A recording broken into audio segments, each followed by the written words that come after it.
The Florida Marlins arrive in San Francisco on the verge of a divisional playoff sweep. Their lead is commanding, even though their first two victories were by the narrowest of margins, the winning run coming across in the bottom of the ninth each time. A week ago, the San Francisco Giants were celebrating an improbable worst-to-first season, capturing the title in the National League West. Tonight, Barry Bonds and the Giants need to take the first steps toward a comeback that would keep them in the pennant chase. Tonight, if inspiration is required, these Giants might look to a Giant team from long ago, a team a continent and nearly half a century away, a pennant-chasing miracle, 46 years ago, to the day. Bobby Thompson up there swinging. Brackett throws. There's a long drive. It's going to be a lead. The Giants win the pennant. The Giants win the pennant. The Giants win the pennant. Anything can happen. Game 3 next.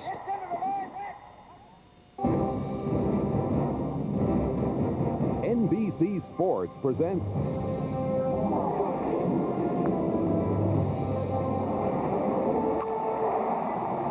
the National League Division Series. Tonight, it's Game 3. The Florida Marlins versus the San Francisco Giants. A beautiful late afternoon and early evening in store for us by the Bay. A look here at 3Com Park, where they're expecting the biggest single-game baseball crowd ever, upwards of 62,000. Temperature right now, 65 degrees. It's breezy, as you might expect, moments away from the start of Game 3. Hi again, everybody. I'm Bob Costas with Hall of Famer Joe Morgan and Mr. Baseball Bob Uecker. And Uecker, in a sense, these Marlins are only doing what they were expected to do. Well, that's what Jim Leland told us before the game. He said everybody expected Florida to be here, and we're here. The surprising thing about Jim Leland's remarks tonight were that when the Marlins got hot, I expected him to say Bonilla, Alou, and Sheffield. It wasn't that way at all. He said Charles Johnson got hot in July and August, and he's the guy that really started the Marlins off. And as a matter of fact, he's got a home run, as we know, in this series into tonight's game. And, of course, flashing his usual defensive brilliance, and Alou and Bonilla and Sheffield have come alive with the bats as well in the first two games in Florida. Now, all year long, the unexpected has been delivered by the Giants, and Dusty Baker's crew is asked to do it again. Well, you're right, Bob. In San Francisco, they're calling it the year of destiny. It was Dusty Baker who took all the new faces and molded them into a championship team. It is now up to Dusty Baker to make this team believe that they can defeat the Florida Marlins 3 games in a row, as they did here in early April. The big thing he has going for him is that Barry Bonds is having the best postseason of his career, and Barry Bonds can certainly carry you for 3 games if he stays hot. The pitchers tonight, a pair of former White Sox teammates. Alex Fernandez, brought over as a free agent before this year. He won 17 for Florida. He'll try to clinch it tonight.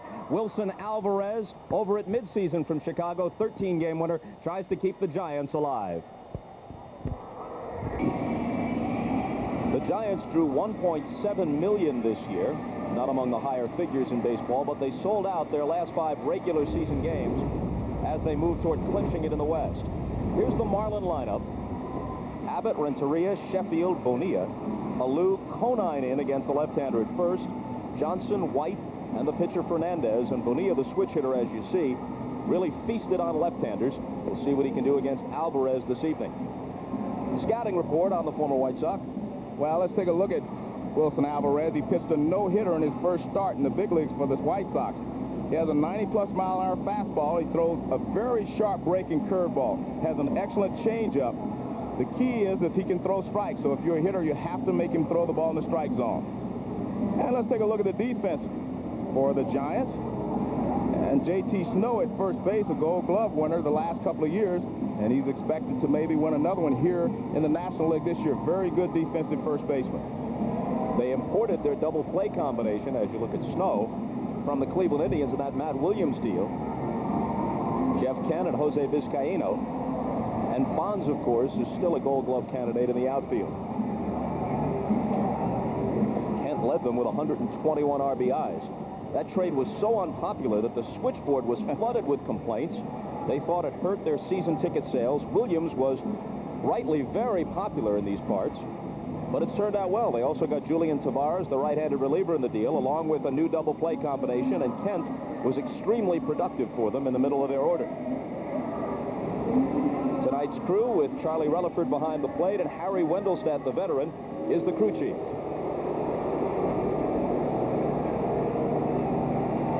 The left side of the diamond, extending out to the outfield, is in shadows, but still bright sunlight in right field. You can see the shadow cast by the light standard out there, and it could be difficult. A tough sun in right field, Joe. You know this ballpark well. Very difficult to play right field this time of the day. Herb Abbott stands in, starting against the left-hander. Lost his everyday job to Craig Counsell in the middle of the season.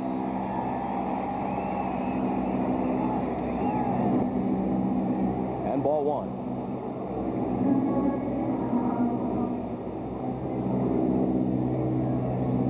Alvarez was a combined 13-11 for the year, 4-3 in 11 National League starts.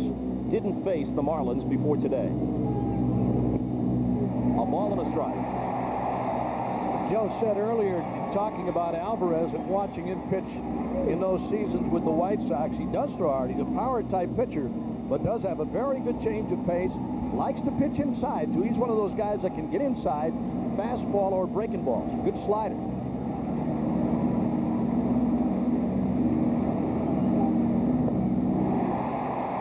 Fell out of that one, 1-2. That was it right there, Bob. That's it, breaking ball. And again, as Joe pointed out, make him throw strikes. If you make him bring the ball into the strike zone, you got a shot at him. But here's that sharp breaking slider, down and in, and Abbott chased him.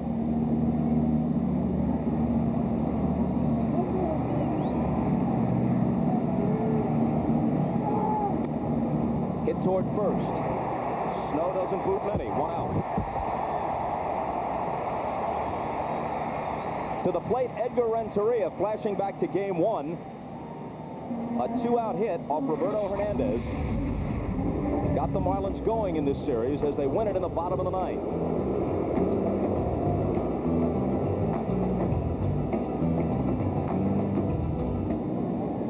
Bob, Renteria had 5 game-winning hits in the bottom of the 9th or later during the season.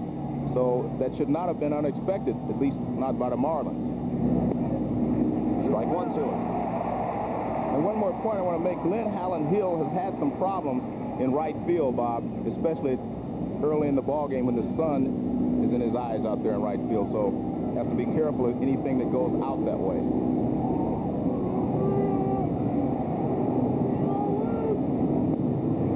That one's in there, too.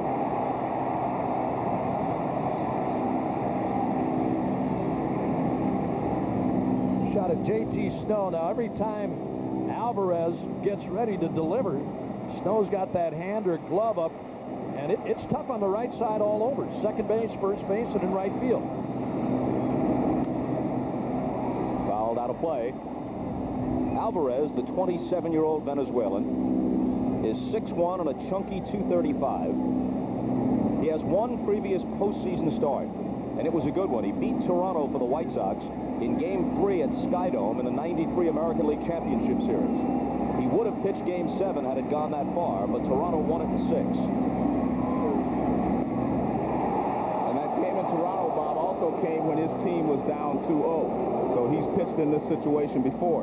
And everyone I talk to, both sides of the field say that Wilson Alvarez is a big game pitcher.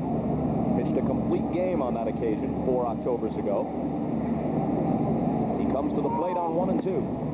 And the count levels.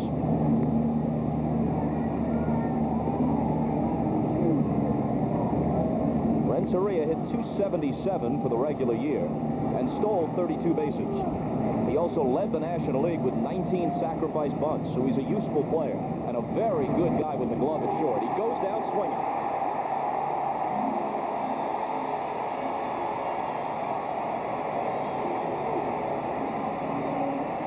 That's the overpowering fastball that he has, and he has a lot of movement on his pitches.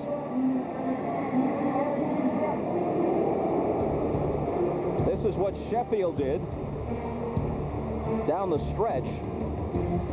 He hit .324, and he needed that just to get to .250. Last year, he had 42 home runs, knocked home 120. This year, just 21 and 71.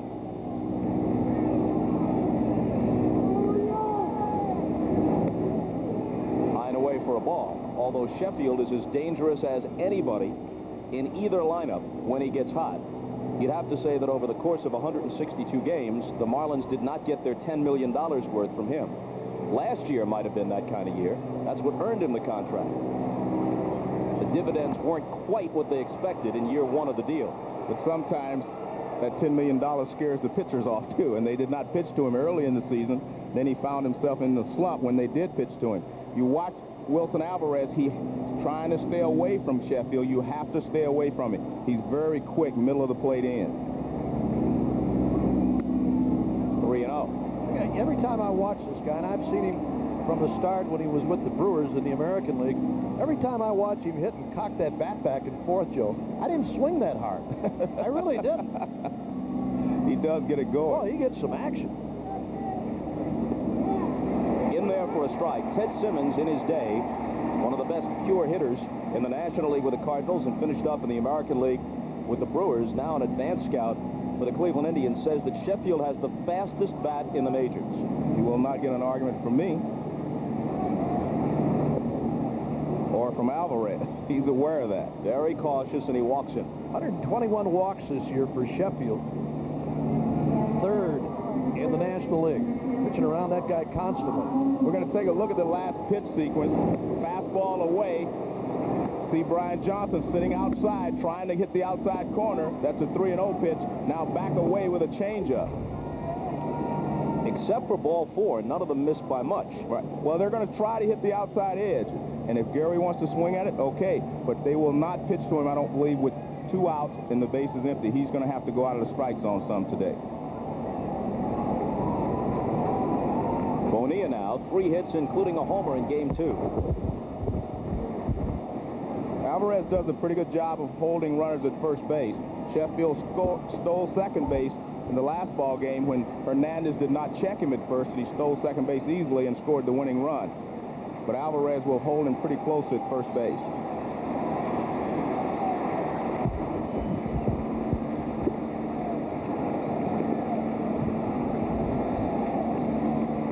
Bonilla has swung the bat well in the first 2 games of this series, but coming in, he had a postseason career batting average of 190. A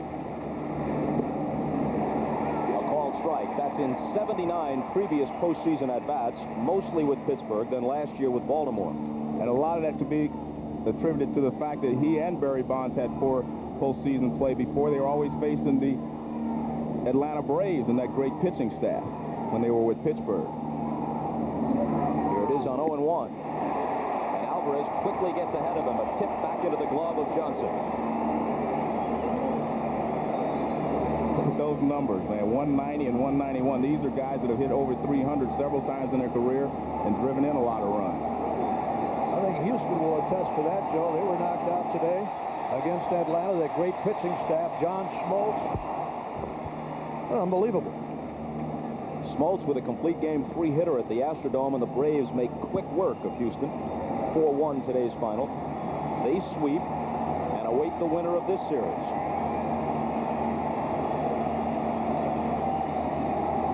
The 0-2 pitch is hit high in the air to left, but he didn't get all of it. Bonds is back, nearly to the track, but not quite.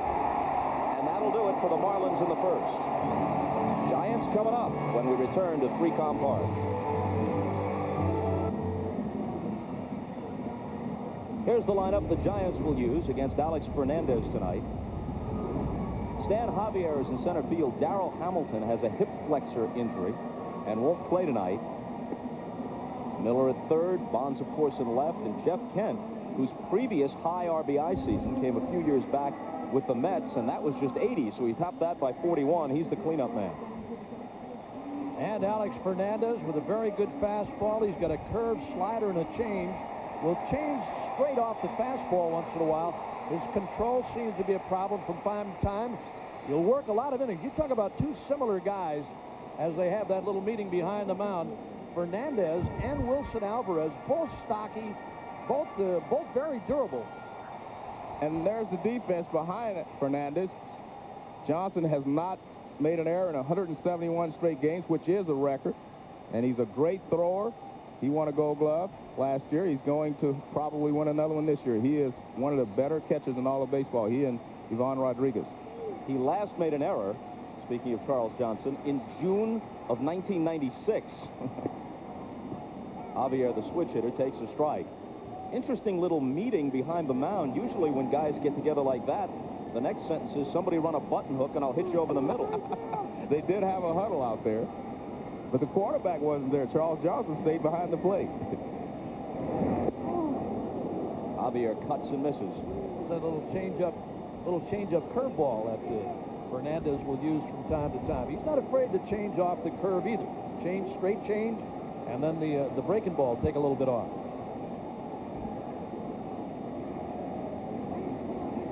Javier's 5 for 8 through the first 2 games and fouls that one out of play.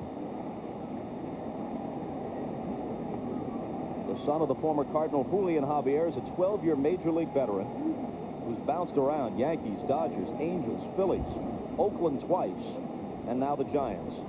In the World Series with the A's in '88 and '89. A ball and 2 strikes. Well, he brings a lot of versatility to your ball club. He can play all the outfield positions. He's played first base, and he's a very good pinch hitter. He switch hits. He runs well. He does a lot of things that keeps him on ball club. And a strikeout victim to start the Giant first.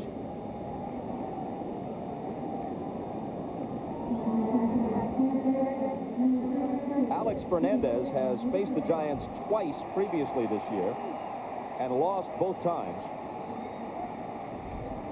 In postseason with the White Sox in '93, he was 0-2 against Toronto, but he pitched well in both games. His ERA was under 2 in those 2 starts. 17-12 for the year. ERA of about 3.5. And a strike to Bill Miller, the switch-hitting third baseman.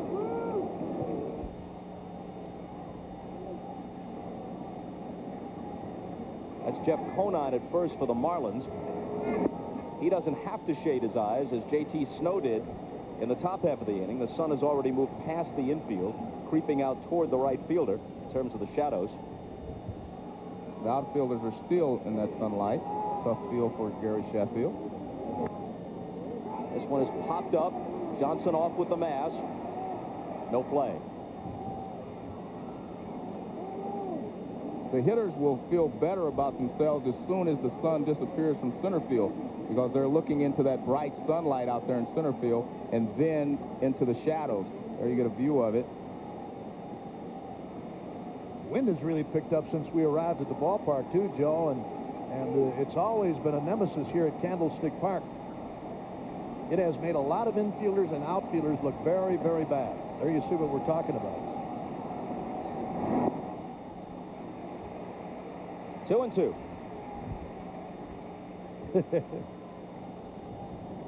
We were talking earlier tonight, and Joe Morgan and former teammate, great player Tony Perez, talking about fielding pop-ups or chasing pop-ups in this ballpark and accusing each other of telling the other guy, you got it.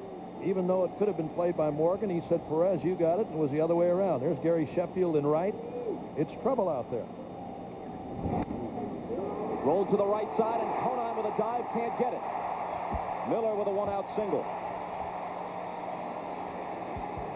This is the situation the Giants pull for, trying to get someone on base in front of Barry Bonds. And Miller hits a ground ball in the hole. Conine gives it a good effort, but he can't quite get there, and the ball goes into right field for a base hit. And Conine gets a pretty good jump on it, just can't get there in time. But you always want someone on base when Barry Bonds comes up, because that means they have to pitch to him.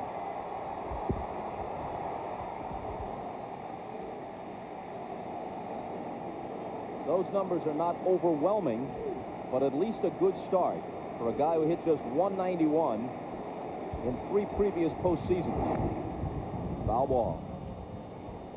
Unlike Gary Sheffield, you have to stay tight on Barry Bonds with your fastball, as Fernandez did there. But the problem is that when you miss 6 inches and move it back out over the plate, that's when he hits one of those 40 home runs he hit this year.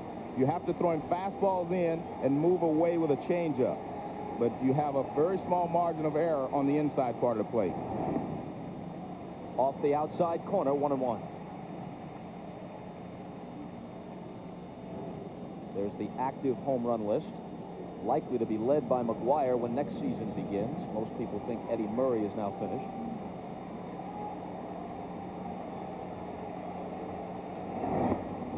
Two balls and a strike to Barry Bonds, who narrowly missed his second consecutive 40-40 season.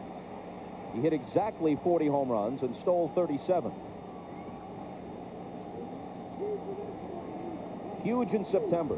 7 homers in a 9-game stretch with the division title on the line. 2-2.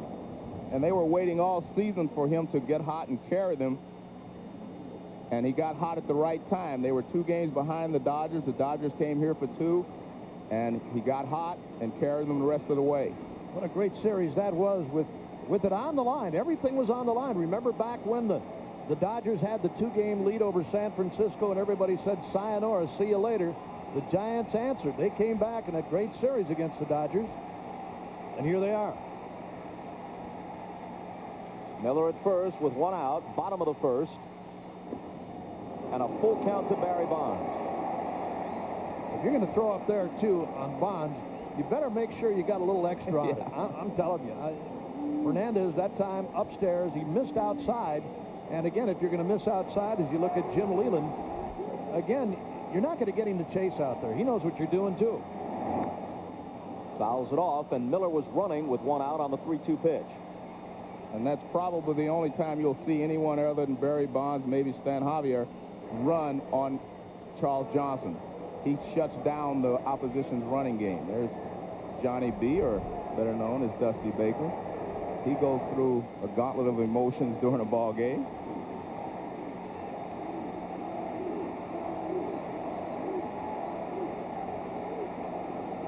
Miller goes again, and the 3-2 pitch is popped to the left side. Bonilla back into foul ground, and now the wind takes it back into fair territory, and Renteria, taking nothing for granted, was right there.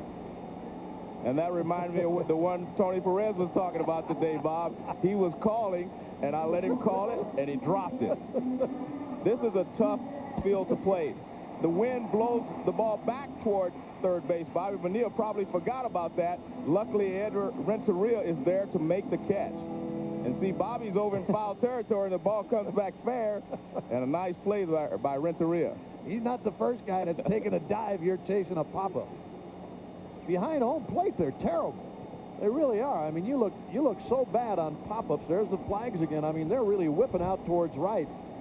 To call a pop-up behind the home plate and then have the third baseman or first baseman catch it in fair territory is embarrassing. It really is. And I would imagine, Joe, prior to this place being enclosed, it was a lot worse. It definitely was tough. At least then, though, it flew mainly toward right field. Now it just swirls a lot.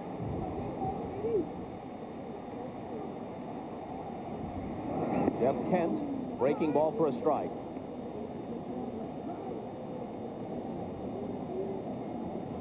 Kent hit .250, 29 homers, 121 RBIs. And the way they will pitch Jeff Kent is to throw him a lot of breaking balls and try to keep the ball away. 0 for 6 in the series so far. Inside, 1-1. As you can see, this is really a breakout season for him. When Brian Sabian, the excellent GM of the Giants, swung the deal with Cleveland, he got $1 million, Jose Vizcaino, Julian Taveras, and Jeff Kent for Matt Williams, and had to call a press conference and declare, look, I'm not an idiot. This ball is sliced to right and foul into the bullpen. Well, they definitely were not calling him an excellent GM as you did when he made that move, but you're right. But he did a great job. He got Sean Estes from Seattle for Solomon Torres. He got J.T. Snow from the Angels for Alan Watson. He did an excellent job as the scouting director and farm director at various times for the Yankees. Derek Jeter, Mariano Rivera, Andy Pettit, people like that coming up under his watch, either scouted them or nursed them along through the farm system. He's done some good work in baseball.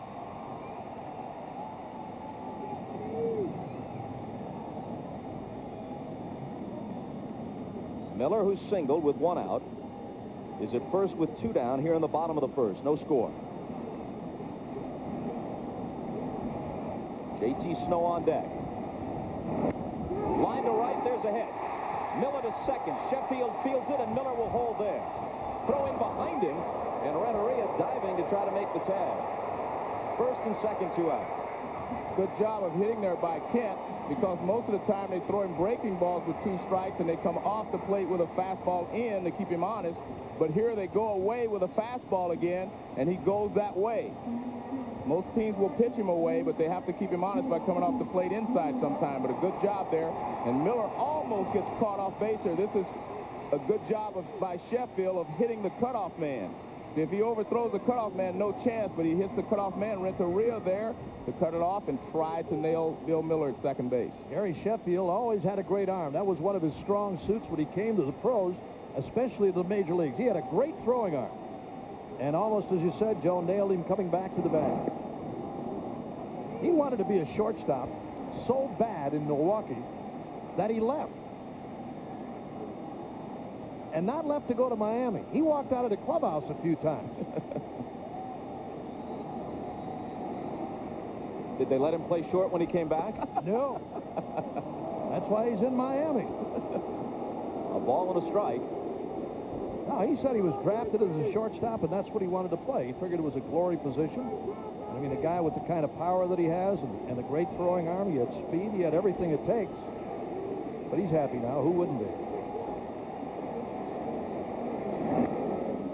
1-2 to J.T. Snow, who hit .281 for the year. But look at this disparity. He's a switch hitter who hit .313 left-handed with 27 of his 28 home runs.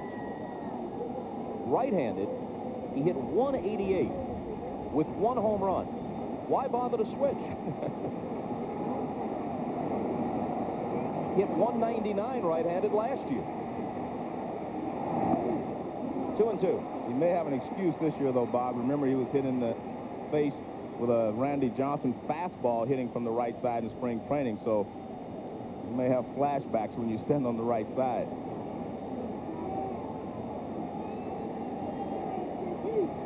Two out, 2 on, and the 2-2 pitch. Check swing, roller left side, Bonilla charging, got it. A pair of singles go to waste to the Giant first. No score after 1. The view from the Goodyear Blimp Eagle, which is based in Carson, California, providing the aerial shots for us. 1997 marks the 72nd consecutive year a Goodyear Blimp has flown over a major sporting event.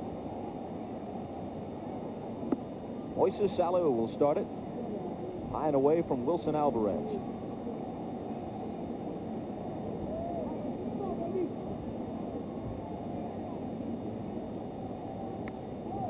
Hit to short. Backhanded by Vizcaino. 1 out.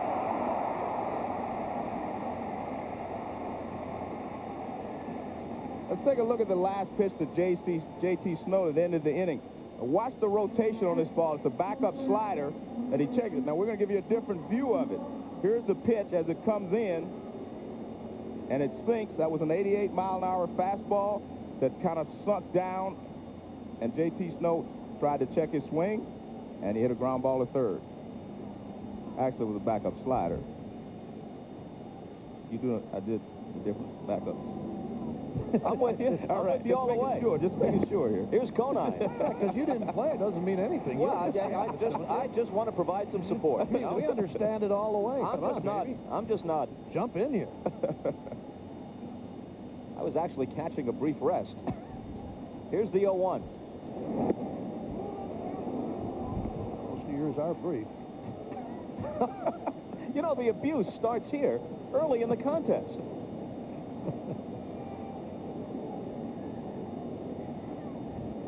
The 1-1 pitch to the first baseman. There was a time early in the brief history of the Marlins that Conine was pretty much their marquee guy.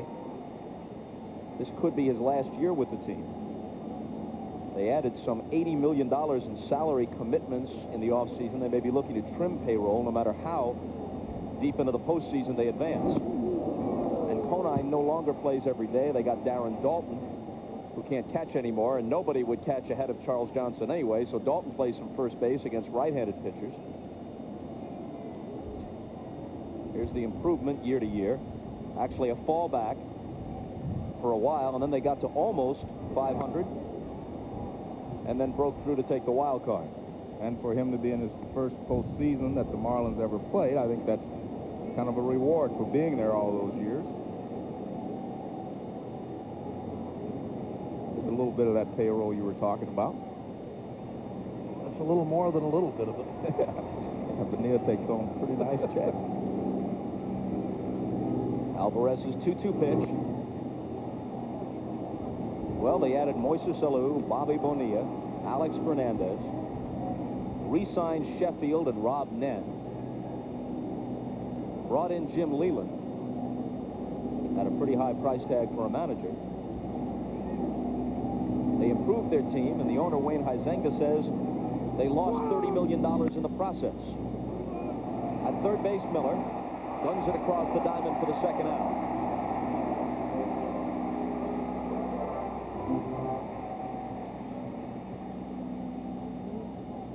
Not coincidental that baseball's highest payrolls belong to playoff teams. In a sense, you could say that Florida is the quintessential team of the late 90s. They unload $80 million on free agents. They get into the playoffs as the wild card. They lose $30 million doing it, and their owner says he wants to sell the team. Go figure. Huh? Charles Johnson hit .250, which was an improvement from .216 a year ago. And he also hit 19 home runs. He could hit .150, and you'd still want him in the lineup. Boy, I tell you, I haven't had a chance to see this guy too much, but what I've seen of him and what they say about him, one of the best in baseball. They talk about that kid over in Texas, Ivan Rodriguez, who's an outstanding catcher and thrower. But to go through a season plus without making an error, and Jim Leland said it. He said July and August, this guy got hot and carried him. Good receiver. Good would be very faint praise in his case. He had one of the greatest defensive years at any position in the modern history of baseball. No errors and only one pass ball. That came in September. And remember, his pitching staff includes Kevin Brown, who has that nasty sinker. And he walks with 2 outs here on 4 pitches. Second walk Alvarez is allowed. You can follow the baseball postseason online at MLBWorldSeries.com. Check in and see our video play of the day, plus log on for daily player chats with some of the biggest names in the game. Take part in our live vote on the topic of the day. All on MLBWorldSeries.com.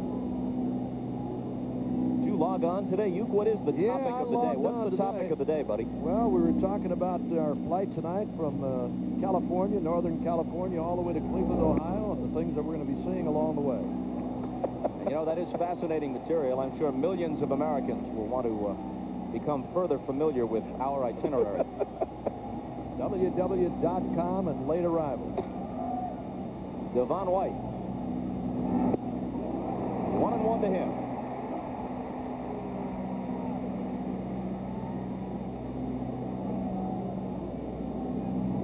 The switch hitting veteran hit .245. Still excellent with the glove. Covering all sorts of territory in center field.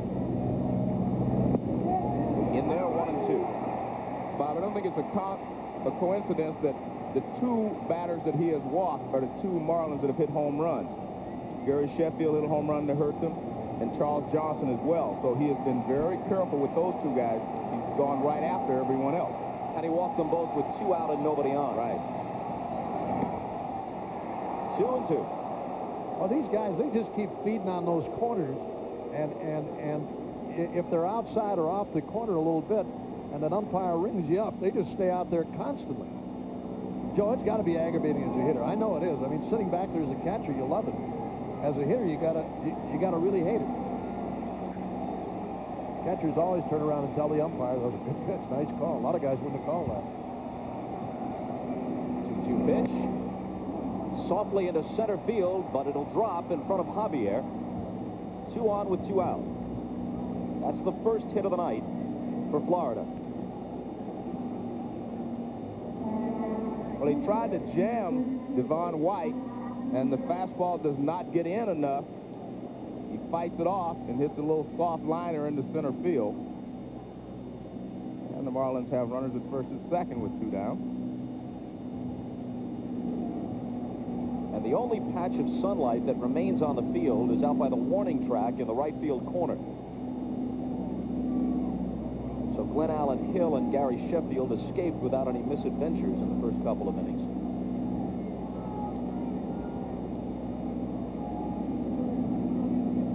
The pitcher, Alex Fernandez. A strike from his former teammate.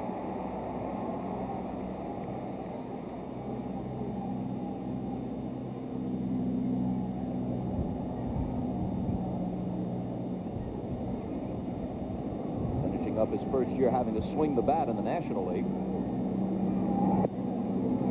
0-2. This is the rotation the Chicago White Sox had in the early 90s. Jack McDowell, Alex Fernandez, Wilson Alvarez, and an emerging Jason Beret. That was pretty good.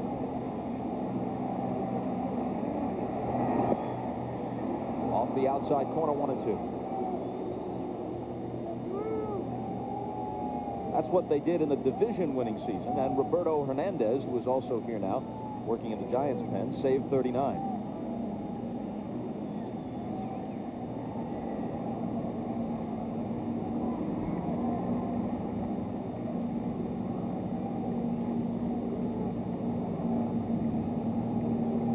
Outfield at just about little league depth against Fernandez.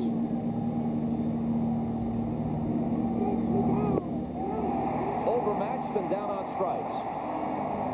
Second strikeout for Alvarez.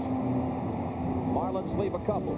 No score after 1.5. Oakland Bay Bridge in the foreground. Gorgeous evening in the Bay Area, but the wind really whipping around what used to be Candlestick and now is 3Com Park. Although the distance between here and the proposed new stadium, actually not proposed, it'll be a reality soon. They'll break ground on it before the end of the year, and it should be ready for opening day, year 2000, in the China Basin. The new Pacific Ballpark won't be all that far away, but because of its location, the wind and the other conditions that sometimes made it difficult to play here and frankly uncomfortable to watch a game here sometimes, they won't exist in the new location. Yeah, it's more the wind, I think, Bob, that makes you uncomfortable here rather than just the cold weather. Glenn Allen Hill against Alex Fernandez. Ball 1 to him as we move to the bottom half of the second. No score.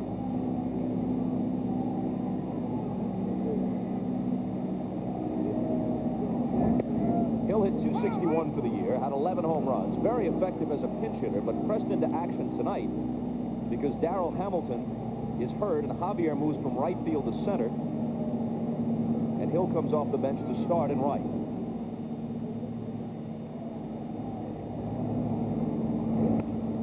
Rolled foul, 1-2. He'll be followed by Vizcaíno and Brian Johnson.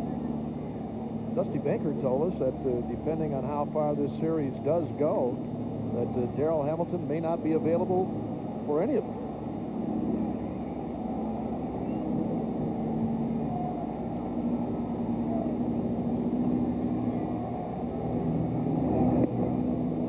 This is 2-2. If the Giants win tonight and force Game 4 tomorrow, Dusty Baker will go with 41-year-old Danny Darwin, 20-year veteran.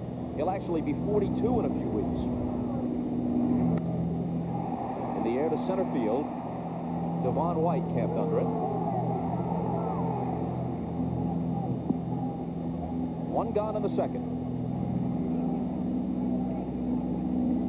John Smoltz is now 10-2 in postseason Division Series, LCS, and World Series play. That score is wrong. It's backwards. The Braves won the game 4-1, not the Astros. The Braves win 4-1.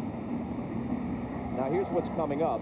Tomorrow on Fox, Seattle is at Baltimore. They're down 0-2, speaking of the Mariners. We'll be in Cleveland by tomorrow night. Yankees and Indians tied at a game apiece. We get word that David Cohn with the tender shoulder is out. He can't pitch Game 4. Doc Gooden will pitch for the Yankees on Sunday in Cleveland in Game 4. Vizcaino fouls it off, 1-1. Doc Gooden has an excellent record against the Cleveland Indians, so maybe they're not losing as much as they think when they put Doc in there to replace David Cone. They're hoping that Cone is available later in the postseason if the Yankees get past Cleveland, but he definitely will not pitch in Game 4. Now, watching him work the other night, it just didn't look like the David Cone that we've seen from time to time. I mean, velocity-wise, he looked like he was all right, Joe. His location was very bad. Tomorrow night on NBC, Charles Nagy for the Indians and David Wells for the Yanks.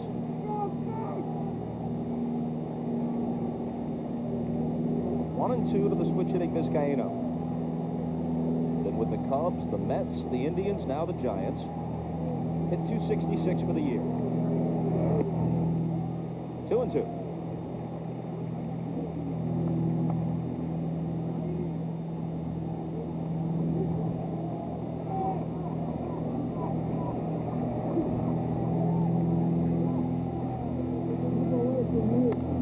Through the middle and off the leg of Fernandez, and it rolls right to Abbott. So score at 1-4-3. That's what happens when things aren't going well for you. Vizcaino 1 for 7. This would be for the sake of those viewers watching in various establishments where the audio is not available. This would be the correct score, as we told you earlier. Braves 4, Astros 1. Smoltz the winner on a 3-hitter. Braves move on. Now, if the Marlins win this series, which they lead 2-0, then Atlanta opens at home. But if the Giants come back and win, the series opens Tuesday here in San Francisco. And we'll be here. Or there. Or there. It's very reassuring to the American public here. Well, don't forget, Whatever. 0-2 to Brian whatever, Johnson. yeah. Check your local listeners.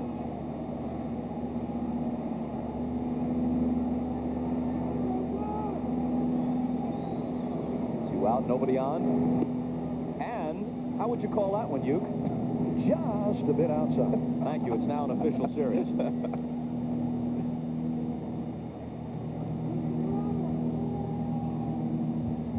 How about that kick save by Fernandez? 1-4-3. Foul to the seats by the former Stanford quarterback Brian Johnson, who was with the Padres in the playoffs a year ago, then dealt to Detroit. Giants pick him up at midseason, and in September, he hit 2 game-winning home runs, including a 12th-inning shot here against the Dodgers.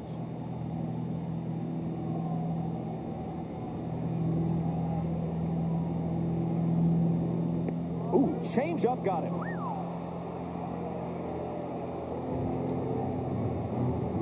Second strikeout for Fernandez. No score after 2. And let's take a look at Alex Fernandez pitching to Brian Johnson. Fastball on the outside corner. Fastball right by him. Slider away. Another fastball that he fouled. Now here's the pitch. A change-up curveball right on the outside corner. And it's 77 miles an hour and a 9-inch break. It started up and broke down 9 inches and broke away 2 inches. That's very tough to handle. Look at this pitch. Beautiful, slow change-up curveball. Top of the order in the top of the 3rd. And Kurt Abbott swings and misses.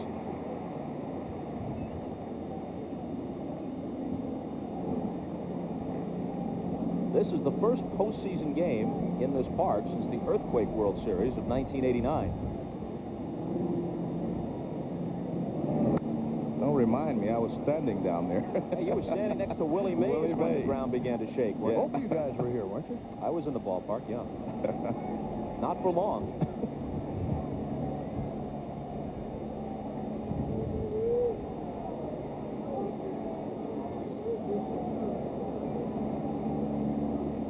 Alvarez ahead of Abbott 0-2.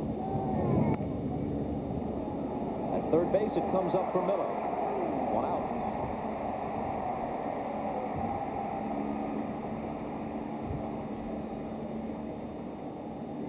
So far in this ball game, Alvarez has showed why he's a big game pitcher. He has not made any mistakes The breaking balls are all down and away from the right-handed hitters. Fastballs, when he misses away. He's not missing toward the middle of the plate. And that's what you have to guard against. You have to make sure that your mistakes do not cost you a lot. And that's what he's doing so far. 4 ground outs already, Joe, for Wilson Alvarez tonight. And a called strike to Renteria. Alvarez is a free agent at the end of the year, part of the reason why the White Sox parted with him. He lives in Sarasota, and there's some thought that if the new Tampa Bay Devil Rays are interested in him, he'd be interested in them. 0-2.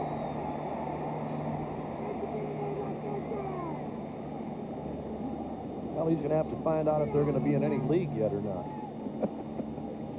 I understand the most recent realignment plan has the Devil Rays in the same division as the Minnesota Timberwolves. Now, wait a minute. Don't be making fun now. They just keep coming up with one great idea after another. I'm not going to touch that. Not me.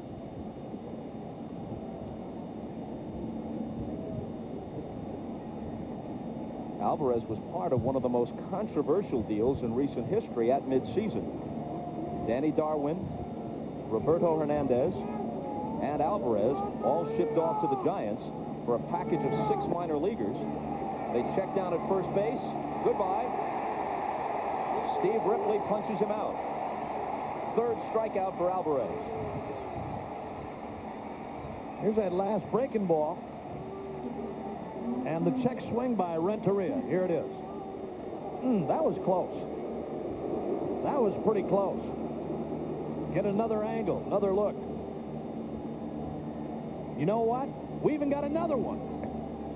And he strikes out all 3 times. All 3 times. You believe that? Yeah, I guess he did. Get our angle up here. Sometimes it doesn't look like the bat crosses the plate, but that guy at first base has the better angle, or at third for a left-handed batter. Sheffield again bats with 2 out and nobody on. Alvarez very careful with him in the identical situation in the first.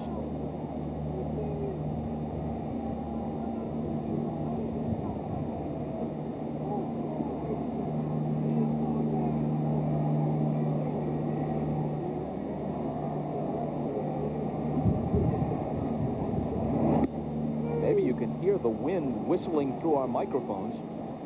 It's picking up here at 3Com Park.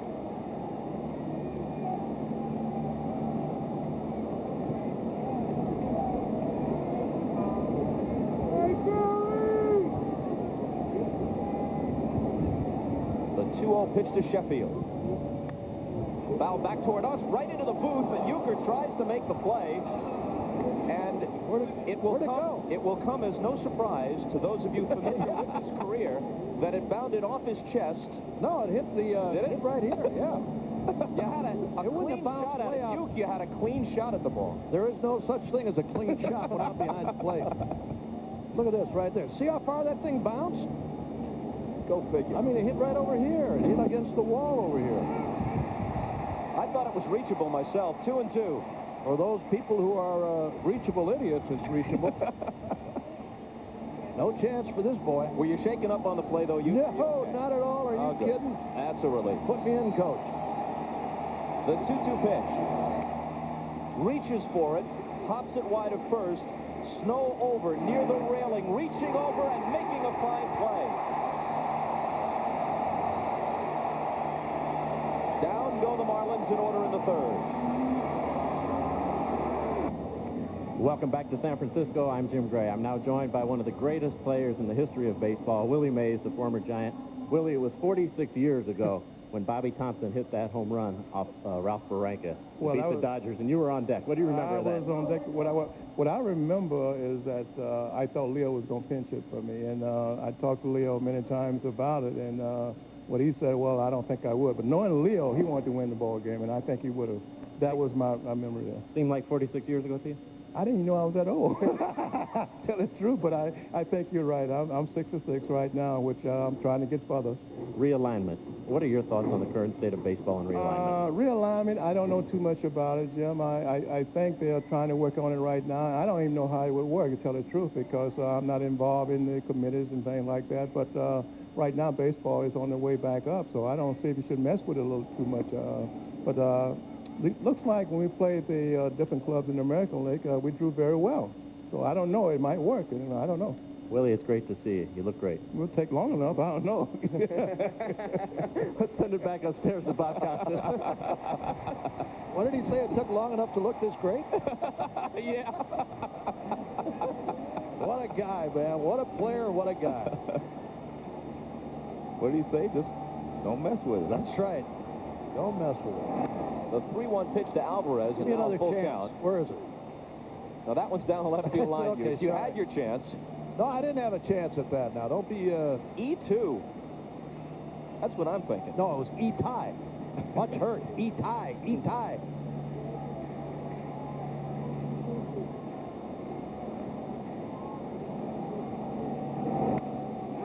Alvarez hits one into left center field. White and Alou, and it's Moises for the catch. Let's go back to this play, which concluded the top half of the third. J.T. Snow leaning over to make the play. There are a lot of good defensive first basemen in the National League. The big cat, Andre Scalaraga, Mark Grace, Rico Bronya. But most people think that the Gold Glove will be captured by J.T. Snow. His first in the National League. He took 2 in the American League while with the Angels, leaning over the photographers to make the play.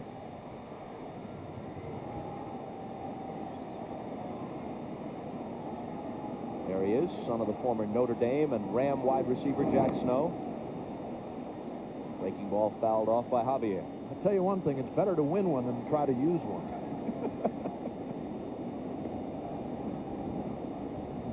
Ball doesn't stand there very well.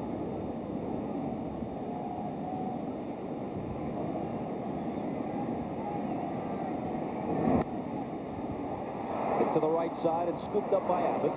2 quick outs at the bottom of the third. Guys, listen to this. Players, 3 ex-cons working for the F 2 weeks on NBC Friday. Is that the end of it? For you? Apparently. Ball 1 to Miller. You know, I love it when ex-cons go to work for the FBI. Isn't it something? Right there, you got a premise that grabs me. Line to short and gloved by Renteria, who barely has to move. 1, 2, 3 of the Giant third. Nobody's broken through yet. Back after this from your local station. On to the 4th in San Francisco. Marlins have 1 hit. Giants have 2. Nobody on the scoreboard yet. Bonilla, Alou, and Conine to face Wilson Alvarez. High for a ball. Bonilla didn't like DHing, which is what Davey Johnson had him doing in Baltimore. There have been times, 0-2, check it 1-1, where in both right field and at third base, there have been times when Bonilla was something of a liability, but he's played a good third base of late for the Marlins. Well, he's worked hard on his defense, and truthfully, when he was DH and he didn't hit as well for Baltimore, when he played the field, he hit very well. So he proved that he was better off in the field. Yeah, he was mad. He was mad as a DH, Joe, and when he did get an opportunity to play defensively, he was still hot about it. He told Davey Johnson that, you know, he was an everyday player, and he probably is, and he's proven that here with Florida. But they got along all right. Hey, if you don't argue with a manager once in a while, you're not worth your salt, you know? A ball and 2 strikes. Got him looking. That's the pitch he was trying to throw in the first inning, trying to paint the outside corner with a fastball. And Alvarez perfectly placed over the outside corner. Right there, Brian Johnson catches it. Let's take a look on the computer. 93 miles an hour. It moves down a little bit, and it moved away toward the outside corner 2 inches. And there you see Brian Johnson doesn't do much with it, just makes the catch. Strike 3. I'll tell you, if he's painting, that's an awful big brush. I'll tell you that. It really is. I mean, come on. A big brush, huh? He's using a roller. It's more than a roller if you take a look at that last one. 1-0 pitch to Alou. That's out of play. Dusty Baker has said that the two best fastball hitters he thinks in the whole world are Gary Sheffield and Moises Alou. And you can see that they're giving them a steady diet of off-speed pitches and fastballs away. Here's the way he put it. He said, I don't care if they send it up there with a bazooka. They can turn on it. And he's probably right. 1-1 pitch. A ball and 2 strikes. Alou, an all-star with the Expos. But as everybody knows, in the present financial realities of baseball, the Expos are one of those teams that simply can't hang on to superstars. So they continue to develop them. They watch them perform in Montreal in the early stages of their careers. And then, either just before they're eligible for arbitration or free agency, they trade them, or they watch them walk away on them. And that's the sad reality. Their fans know it. Their front office knows it. Felipe Alou, one of the game's great managers, knows it. And he advised his own son, you've got to go where they can take care of you. That was Florida in this case. 2-2. The Marlins have built a team with a very strong Latin American flavor. Renteria, Alou, Castillo, Livan Hernandez, the Cuban defector, tonight's starter Alex Fernandez, and others. And of course, there's a large Hispanic population in southern Florida.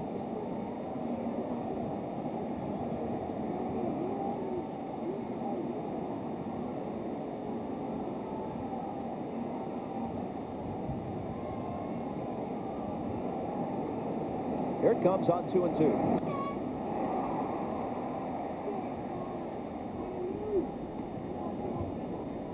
Saw Johnson stick down that breaking ball sign, and here's the curveball to Alou, and he hit it right off his foot.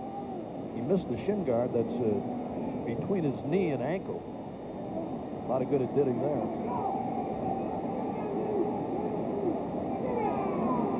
2-2 pitch again.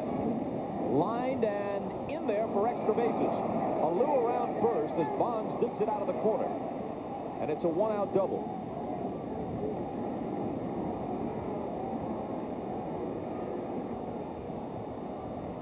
So Moises Alou, whose ninth inning hit won game 2, connects for extra bases here. There it is. It was upstairs about thigh high, and he lines a double into the corner and left. Here it is one more time. That pitch is up about thigh high, and he got out in front of it and picks up the double. It's a breaking ball, Breaking ball. Looked like a slider, Joe. You see a lot of his dad in him? I do. Yes, yes. Hitting-wise, I mean, the stance, the stiff stance. Yeah, they're not relaxed at the plate. His father wasn't. He was something. Felipe. Conine grounded out to third his first time up. Ball 1 to him. Felipe's best years, of course, right here with the Giants. A lineup that included Mays and McCovey and Cepeda, Jim Ray Hart. Jesus. Matty.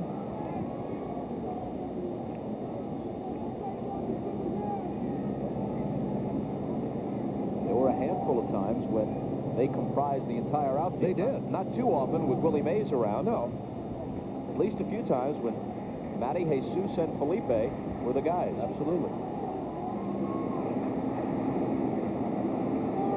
On 1-0. Conine lays off.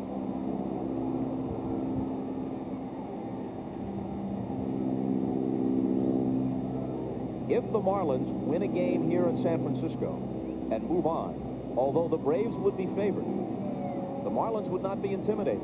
They beat Atlanta 8 out of 12 this year.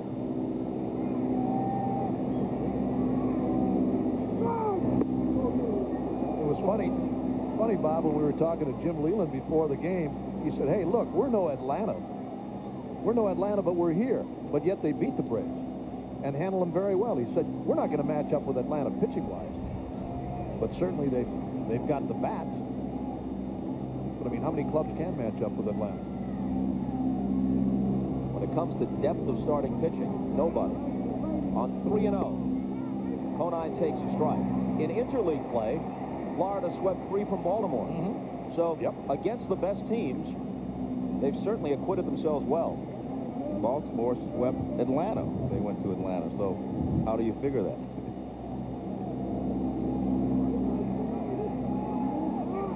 they stop interleague play. The 3-1 pitch. Rolled to short. They'll play to third, and they got him there. Alou breaks from second rather, on a ground ball to the left side, and Vizcaíno alertly takes it to Miller to get it. The rule of thumb is if the ball's hit in front of you, you do not go. This ball is clearly in front of Moises Alou, so Vizcaíno and Miller make the play, and he's out easily. You only go to third if the ball's hit behind you. Ball's right in front of you, you should never go. It's a big mistake because you're already in scoring position, and you take yourself out of scoring position and leave a runner at first. Just a good job there by Vizcaíno and Miller.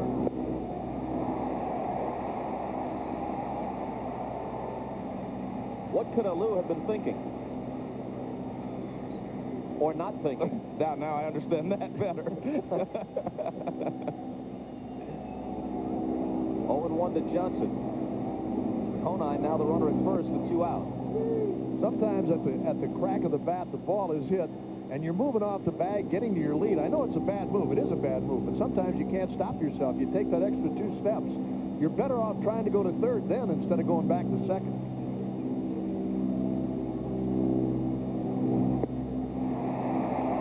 1-2. But it's very simple. If the ball's hit in front of you, you do not go. I mean, that's the way you have to think about it before the play happens. If the ball's in front of me, I'm not going.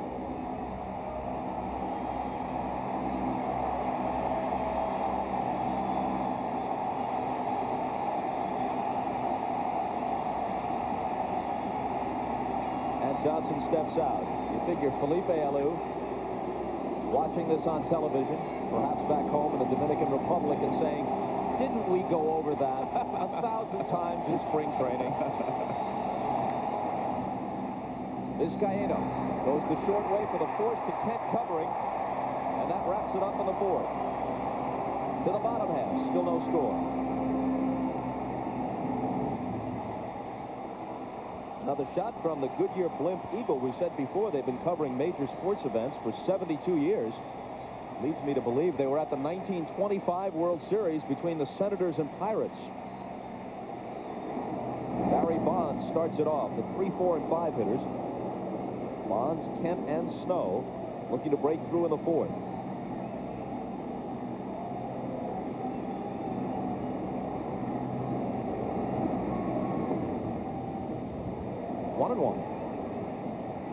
Look at the infield. Only the third baseman Bonilla remains on the left side, and he's in the shortstop's position. There's 1, 2, and 3 on the left side, on the right side. And he pokes it to the left side, but right at his former teammate Bonilla. Low throw, but it's scooped up by Conine. Isn't that amazing? The only spot there's a player, and he hits it right at him. If he has to move to his left or right, Barry would have beaten it out. How do you score that, 5-3 or 6-3? Plus, that's a tougher play for Bonilla than you realize. He's not used to throwing from that position. Here it is one more time. Bonds with a bullet on the ground to what would be the shortstop position. You saw Bonilla with a little trouble picking it up. And a little trouble getting it there. Yep. That brings up Kent. Ball 1 to him. So the old Ted Williams style shift. Well, they do it on so many guys in baseball today. Guys like Frank Thomas, another guy. They play 4 guys or 3 guys on one side with 1 guy on the other side of the infield with Frank Thomas too. There's a number of guys. Used to occasionally do it here against Willie McCovey. Bonds tried to cross them up and foil their plan. It didn't help you a lot against McCovey, though. When he hit the ball so hard that it would buy anyway. I think it's so much of a challenge to those guys when you pull that overshift on them. They still want to drive a ball by you. They don't want to take a ball to the opposite field. I mean, unless it's game-winning, and then they don't do it. In the air to deep center, Devon White going back to the track, to the wall. It's gone.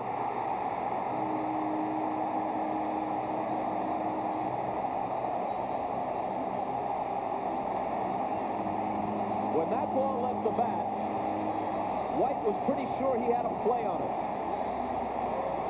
But Cantu hit 29 during the regular year. gives the Giants the early lead at 1-0. Bob, we've talked about the fact that the wind swirls here. This pitch is a breaking ball that doesn't get out there far enough. He gets enough of it straight away center field. Now the wind picks up, and all of a sudden it pushes it out towards center field. Let's take a look at this pitch. It's supposed to be a ball away, and you see he gets the middle of the plate, and Jeff Kent does what he does best, and that's hit the ball out of the ballpark and drive in runs. Well, it looked like Kent knew that ball was gone, Joe, when he hit it the way he was spotting when he left the batter's box. Well, he's the only one that knew it. You're right. It really started to carry. And now Fernandez, behind on the scoreboard, 1-0. Behind in the count to Snow, 2-0.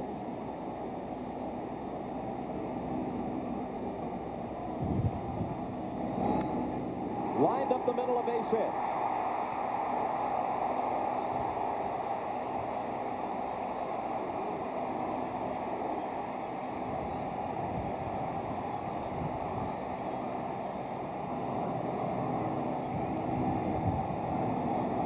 There's that last fastball, or if it was a fastball, that was hit to dead center by Kent. Devon White, when he took off, looked like he had a shot at the ball, but it just kept carrying. And as Joe said, that wind now is get a shot of the flag blown out, swirling. You're right. And that's just the opposite of what happened to Bobby Bonilla in the first inning. He hit a ball very well to left field, and the wind blew it in and knocked it down. Swing and a miss by Glenn Allen Hill. So after Bonds grounds out to open the inning, Kent homers to straightaway center. Snow whistles one into center for a single.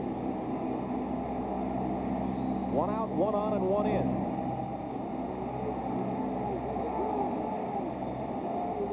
Johnson prevents a wild pitch. Fernandez threw 9 of them this year.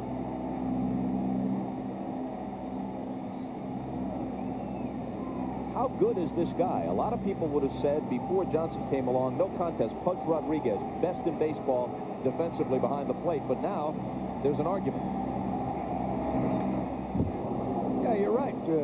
You know, for those of us who work the American League so much and watch Pudge Rodriguez and watched him throughout his career, yeah, you could say that. But in watching Charles Johnson over the last couple of years, this guy is really something. I mean, he really is, Bob. You know, the fact that he's gone this long without an error is totally unbelievable. The fact that he throws people out the way that he does is unbelievable. And he's a good receiver. Double play ball. 1 and 2. Renteria, Abbott, and Conine turn it over. The Giants get ahead on the home run by Kent. 1-0 after 4. Back in San Francisco, Bob Uecker, Joe Morgan, along with Bob Costas. Joe, we were talking about the defensive prowess of Charles Johnson just before the break. One measure of it, he threw out nearly 50% of would-be base stealers. The 2 top base stealers in the National League, Deion Sanders of Cincinnati and Tony Womack of the Pirates, barely tested him. Sanders was 0 for 1 against him, and Womack never ran against him. Now, some of that has to do with game situations and how well the pitchers hold a guy on, but still, these are guys paid to steal bases, at least in part, and they would not challenge Charles Johnson. And you're right, but that's, as you said, that's only one part of his game. The other part is his father used to take him out back, put his chin guards on, his catching gear, and he'd bounce balls in front of him, threw him 100 balls at a time bouncing in front of him, and they were play for Cokes. Devon White, as we start the 5th, pops one into foul ground. Kent and Snow in pursuit, and Snow leaning over, but has not quite enough room to make a play. Well, the fans are booing because they felt like the other fans interfered, but J.T. Snow running hard to get to the spot. The auxiliary box is there. No one hindered him. That was going to be a tough play.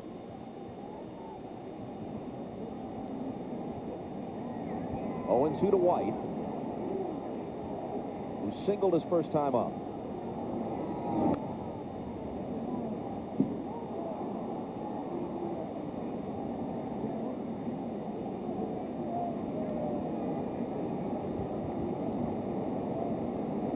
Wind continuing to swirl all over this ballpark.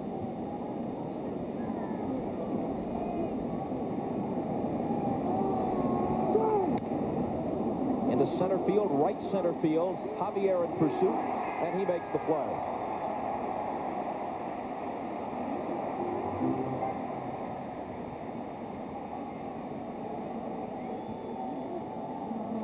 One more look at the previous play, and even had the fan with the glove not reached up, and I believe he catches it cleanly, you can see that Snow had no chance. It was out of his reach. And that guy's proud anyway. Yeah, he gets to celebrate. But I made the catch. The pitcher, Fernandez, struck out his first time.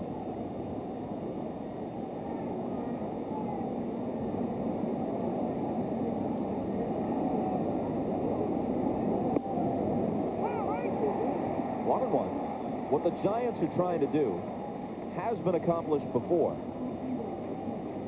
As recently as '95, when Seattle came back against the Yankees in the first round, down 0-2. A ball and 2 strikes. In 1984, in the NLCS, the Padres did it. Milwaukee did it against the Angels in '82.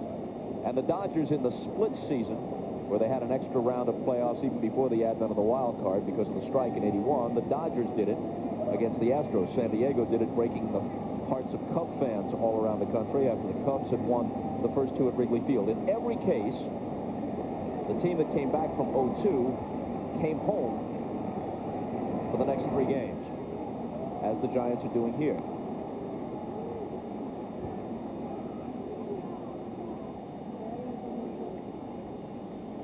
Dusty Baker, he's always thinking, always trying to figure out how to get the upper hand. Fouled away, and it holds at 2-2. Spent some time with Dusty in his office before the game. Pictures of Willie Mays and Hank Aaron up on the walls, along with B.B. King and Miles Davis. Plus, the reading matter was interesting. The Art of War by Sun Tzu.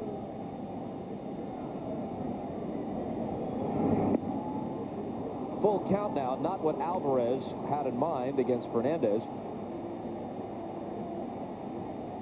Classic guide to strategy, The Art of War. The first coach or manager I was ever aware of relying on The Art of War as a guide was Pat Riley. And Alvarez walks Alex Fernandez with 1 out. Johnny Cash came out with a similar thing, a boy named Sue. That's Sun Tzu right there. Well, there's an interesting point. NBC's coverage of the playoffs continues tomorrow night. 7:30 Eastern, 4:30 Pacific. That would be Game 3 of the American League Division Series. Ernie Williams and the Yankees, David Justice and Cleveland. Series tied at a game apiece. Both teams with comebacks. Indians jumped on the Yanks in Game 1, but the Yankees roared back. Scenario reversed in Game 2, so they split 2 in the Bronx and move on to Cleveland for Games 3, 4, and 5 if necessary. Wells against Nagy in Game 3. But as we told you earlier, David Cohn's shoulder is bothering him. He's not necessarily out of the postseason, but he can't start Game 4, and Dwight Gooden will at Jacobs Field. Kurt Abbott, the hitter. Fernandez has donned the warm-up jacket at first. And ball 1 from Alvarez. Well, here's a guy, Fernandez, who has barely swung a bat in anger in his entire big league career. And Alvarez, with a 1-0 lead, 1 out, nobody on, walks him. They check down at first base, and no this time. At times, Alvarez has been accused of losing his concentration out there. And he did have Fernandez 1 ball and 2 strikes. And he ended up walking him. So sometimes they say he does go into mental lapses out there, and maybe that's why Johnson is going out to talk to him. Ozzie Guillen in Chicago would always make sure he went in when he felt like Alvarez was starting to lose his concentration. Seems funny sometimes, Joe, that a pitcher doesn't take a ball with a pitcher up there hitting. I mean, take 3 and throw him right down the pipe. I mean, a guy leading off an inning, and if he hits you then or reaches then, I mean, it's a different story instead of a base on balls. But to take the ball, I mean, just bam, bam, get your best stuff and right down the middle. But nothing bothers a pitcher more than having the opposing pitcher get a base hit. And that's part of the problem right there. It would bother me a little more walking him, you'd think. I agree. You know. Yeah, make him prove he can get a base hit. 2-2 to Abbott, who has grounded out twice.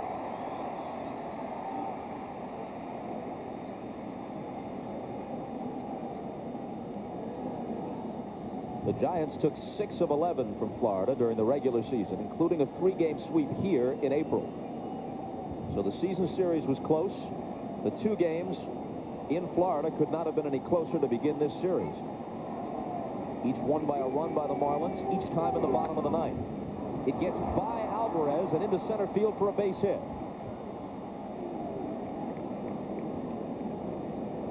So the Marlins, trailing by 1, have 2 on with 1 out.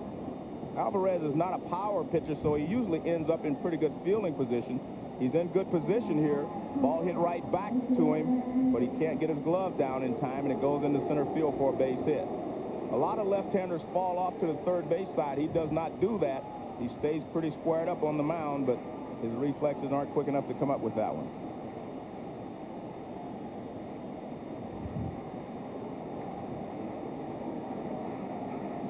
So Renteria to the plate, and Sheffield to the on-deck circle.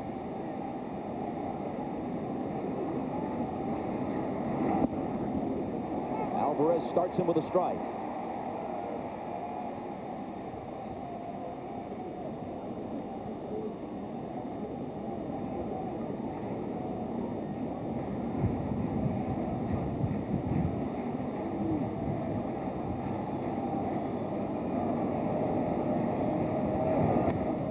Bouncing ball, second base. Kent, Vizcaíno. They turn it over. And did they ever need it? Otherwise, Sheffield would have batted with men on base. And this is a great double play. You see the pressure put on Vizcaíno, but he throws the first, gets a little help from J.T. Snow. He stretches out towards second and comes across. Now watch the runner. He goes out of the line, but all you have to do is be able to touch the bag with your hand anywhere in your slide. So it's a legal slide. Nice play, and Johnny B. Dusty Baker's really excited. Look at him. He can't tell yet. Now they got it. And that's him. That's Johnny Baker. And Vizcaíno will start it. Bottom of the order in the bottom of the 5th. Johnson and Alvarez to follow. Here's a ball well hit to right. This ball sends Sheffield almost to the fence for the catch. In between the Mays and Marichal signs. Vizcaíno hit only 5 home runs, but you never know. The way the wind is swirling here, if it gets up in a gust, it could have been pushed out. It's a high fastball, and Vizcaíno jumped all over it. And again, this ball was hit well. Sheffield back near the wall, now starts to settle in and makes the catch. I'll tell you what, when he hit it, I thought it was going. I did. I agree. I thought it was going, too. Well, there was a look of anxiety on Alex Fernandez's face as he turned to watch its flight.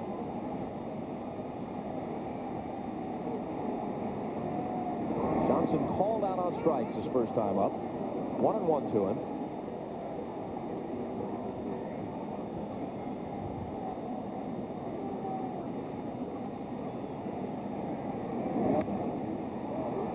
Another chance for Sheffield.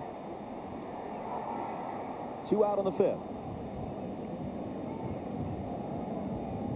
Here's Sunday's lineup on NBC. First on Dateline Sunday, a massive volcano erupts, and one man risks just about everything to get it all on tape. Then an interesting development in men behaving badly, plus Jenny McCarthy with her new show, Jenny, followed by an NBC original action movie, 5 Desperate Hours, which is the story of a doubleheader Bob Uecker had to catch one Sunday in Philadelphia. That's all after an NFL doubleheader here on NBC. Could be the story of our flight to Cleveland tonight, too.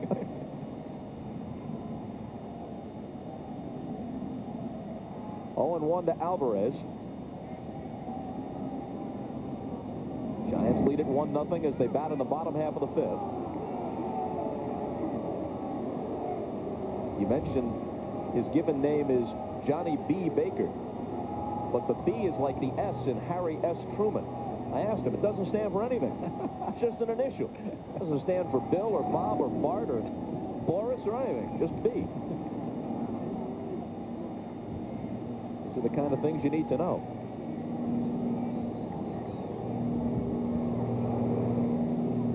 The 1-2 pitch. Hit toward the hole and slowly. Renteria throws on the run, and Conine can't handle it. Alvarez could have been clocked with a sundial on his way down to first, so they really had a good chance to get him. And now, much to his surprise, he must run the bases. Here it is one more time. That's a little running fastball from Fernandez. And there you see Wilson Alvarez, and he knows he's got it beat. That's why he pulled up. He said, hey, Edgar, try and throw me out, baby. He looks like a guy in a sack race. Oh, really? You tell him that tonight after the game. Is he on the charter, too? They charged Renteria with an error. Well, he overestimated the speed of Alvarez. That's why he got the error. He could have stopped, straightened up, and made a good throw. Conine plays behind him at first, evidently discounting the possibility of a stolen base. He could have done jumping jacks on the way down there and still beat him. Conine had a chance to come off the bag and catch the ball and then tag it. The first base coach down there, who you saw a moment ago, is Carlos Alfonso. Sonny Jackson on the lines at third for Dusty Baker. Just foul. Well, it's going to take something like that before they can get Alvarez home. They're not going to be able to do it with two singles. That might have been a double, and then you could follow with a They might not be able to do it with two doubles.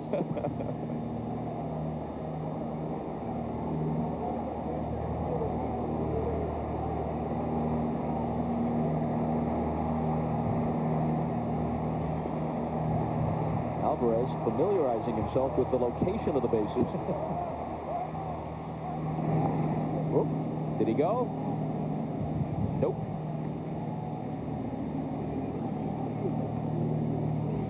Two and two with two out. Alvarez aboard on an error. Giants leading 1-0 in the last of the fifth. They got their run in the fourth on a homer to straightaway center field by Jeff Kent. Check swing roller foul.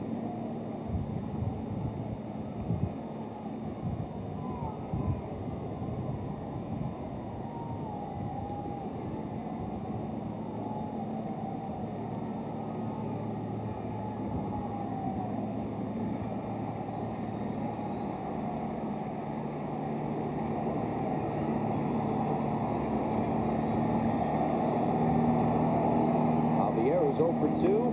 Fouls another one away. The Giants' slogan all year long has been anything can happen. They had 46 come-from-behind wins, most in the league. They led the division by 6 at the break, traded for reinforcements in that big swap with the White Sox, faltered in September. The Dodgers overtook them. Then they rallied and caught the Dodgers and passed them to win the division. Hit softly to short, and Renteria tucks it away to end the inning. No runs, no hits, an error. A man is left.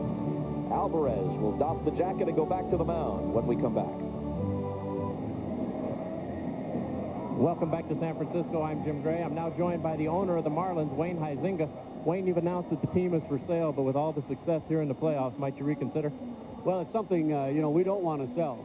But for the good of the Marlins and for good of the South Florida fans, we think the reason we should sell is to remove ourselves from the process. And hopefully, by removing ourselves from the process, then South Florida may build a new baseball park. But if I'm the owner, they will not build a new baseball park. Now, Wayne, you are also the owner of the Dolphins. Big game on NBC this Sunday. The Dolphins are at home against Kansas City. A lot of rumors about Dan Marino. Will Dan Marino stay with the Dolphins and finish his career in a Dolphin uniform? I believe absolutely he will. As I landed here today, someone told me they heard a rumor. I don't believe it. Dan's a Dolphin, and I think he always will be. Maybe you can get him to pitch game 4. That'd be pretty good. I think he could do it, too. Looks like we're headed that direction. Back to you, Bob. All right, Jim, and on the first pitch of the 6th inning, Gary Sheffield pops to Brian Johnson out in front of the plate. So the Marlins' most dangerous hitter is disposed of quickly. He is walked, fouled out, and just popped out. In fact, if there is a game 4, the Marlins starter will be left-hander Tony Saunders, who pronounced himself shocked by his selection. The reason for that is Jim Leland wants to throw left-handers against the Giants. He figures that will take maybe J.T. Snow out of the lineup, gives him a better chance against Barry Bonds. He thinks they're not as difficult against left-handed pitching as they are against right-handed pitching. A ball and a strike to Bonilla. A lot of people thought, as we look at Leland, that it would be Livan Hernandez, the terrific, it's not even a prospect anymore. You can't call him a prospect. He won his first 9 big league decisions, the Cuban defector. But instead, they're using him out of the bullpen, and he pitched very effectively for 4 innings in Game 2. Saunders had a sub-500 record. But Leland likes the idea of a left-hander against the Giants, as you said.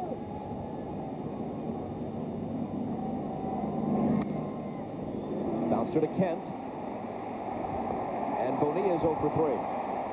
I tell you, Wilson Alvarez is really making some outstanding pitches here now. That little running fastball down low and away, he's not giving these big guys anything that they can pull and hit him deep with.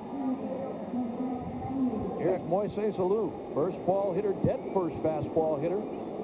Chase high fastballs, high and away, throwing breaking balls. He'll chase stuff down in the dirt. Last time up, he hit the double on what appeared to be a slider about thigh high. One of 3 Marlin hits off Alvarez. Giants have 4 against Alex Fernandez, but one of them was a Jeff Kent home run. There's a little byplay going on here.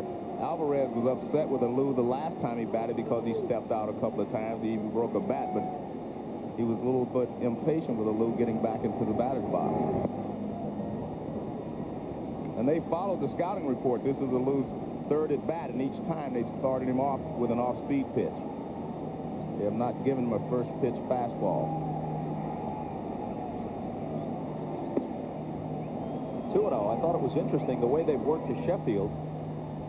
The first pitch he saw that was anywhere close, he took a big rip at and popped up. His previous time out, on a 2-2 pitch, he fouled out swinging at a pitch outside the strike zone, but it was close enough, and he was getting frustrated, I believe, with the way the Giants had been pitching around him. And that's one of the reasons he got off to such a slow start this year.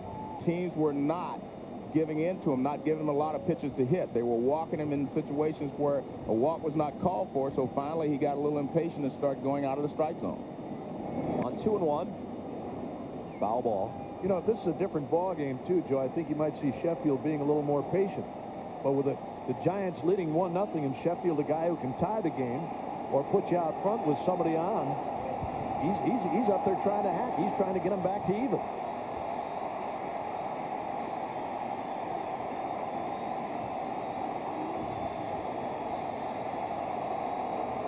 Alvarez approaching the century mark here in the 6th. A liner sent whistling through the middle. There's that high fastball that he wants. Fastball up and out over the plate, and he hit a bullet right back through the middle. A 2-out single, and Alou is 2 for 3. Take a look at the sequence of pitches. You're going to see a changeup away, the first pitch, fastball away, another fastball away, another one away, and then he got a fastball up and out over the plate, and he lined it to center field for a base hit. One thing the computer will tell you is that the fastball up in the strike zone is always faster than the fastball down in the strike zone.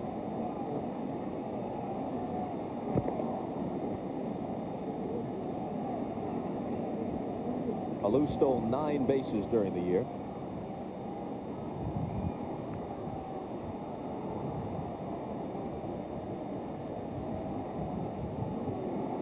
Alvarez against Conine, who's 0 for 2, but another throw over.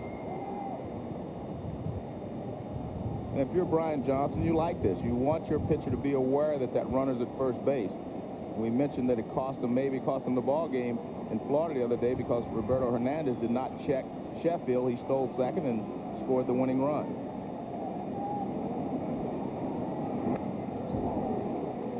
Alvarez consistently staying away from these guys that can really sting him. Nice running fastball that time. Down and away on Conine, about knee high, but off the outside corner. The one thing with Alvarez, he's not just spotting it out there, Bob. It has some giddy up on it. Yeah, absolutely.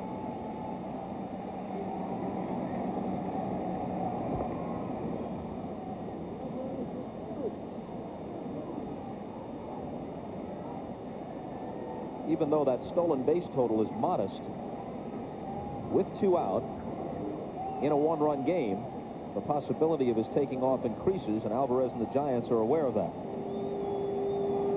Not going, high and outside.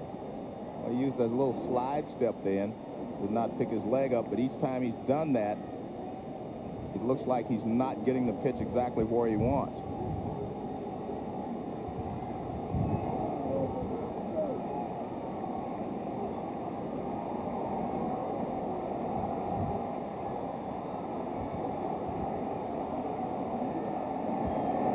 To the plate, and again, way high and outside.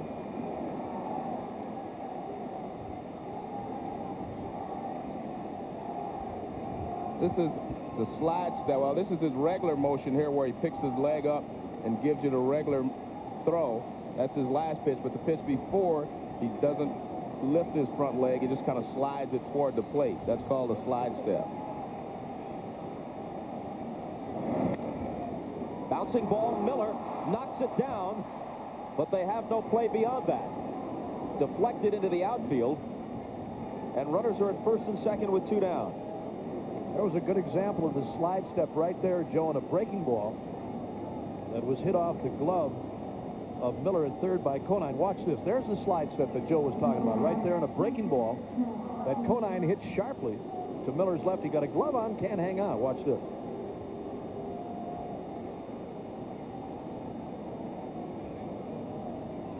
So with 2 outs, singles by Alou and Conine give Charles Johnson a chance to do something for the Marlins.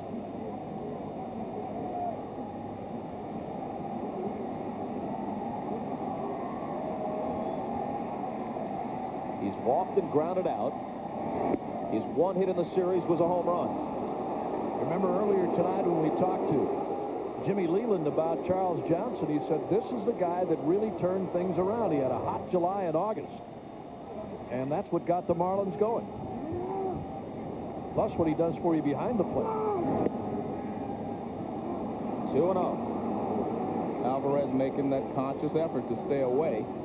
You can get Johnson with breaking balls, but you better not hang one. Not a good average with runners in scoring position.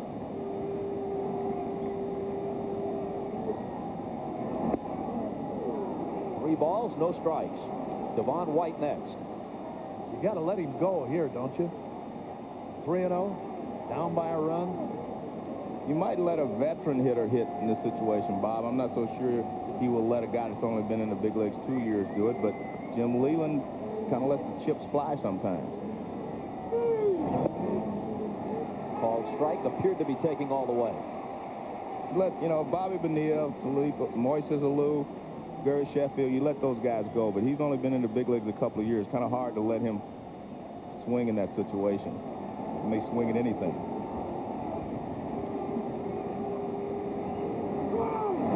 The 3-1 full count. So Alou from second and Conine from first will be off.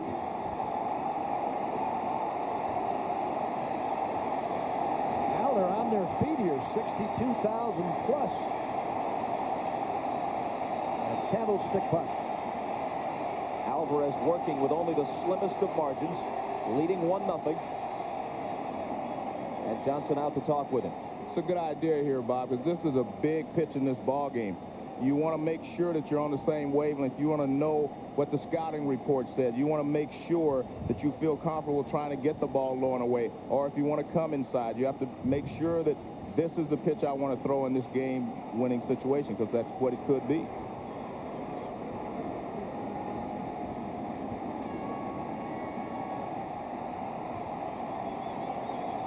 Joe Morgan, Bob Uecker, Bob Costas in San Francisco, where Jim Leland's Marlins are trying to wrap it up and Dusty Baker's Giants are trying to stay alive. The Braves await the winner in the National League Championship Series. Marlins lead this division series 2-0. Here go the runners, and now the bases are loaded for Devon White.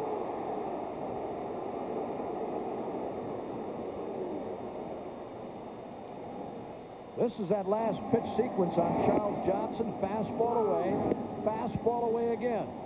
And then right back inside with a fastball. There's the strike on the outside corner. Here's the swing and a foul on a fastball, and then missing outside to Walker.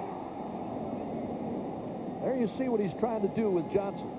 All heaters in the 90s, high 80s, and that last fastball high and away to Walker.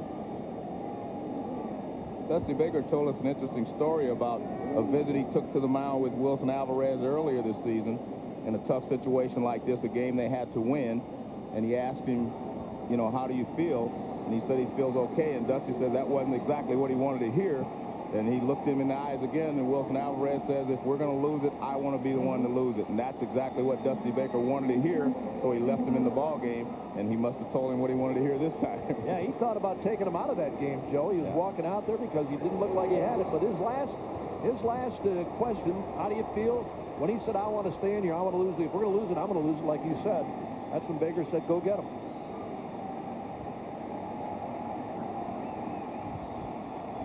Now they're beginning to stir the Giant bullpen. But it's Alvarez and White right now. Ball one to the veteran switch hitter, who has singled and flied out. He has 6 career grand slams.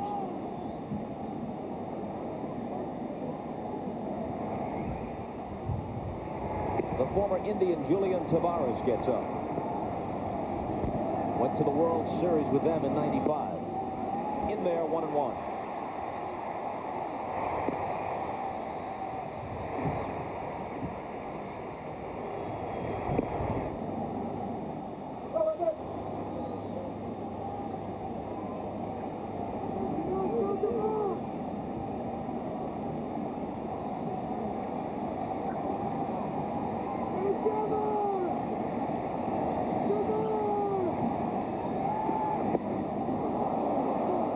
Two balls and a strike. As that one almost got White on the ankle. This is a low inside breaking ball and almost nailed him. White just avoiding that curveball. Low and inside, almost nailed it. Well, he's worked himself into a situation now where he's got to come with the fastball. He just has to make a good pitch. You do not want to get one and leave it up out over the middle of the plate.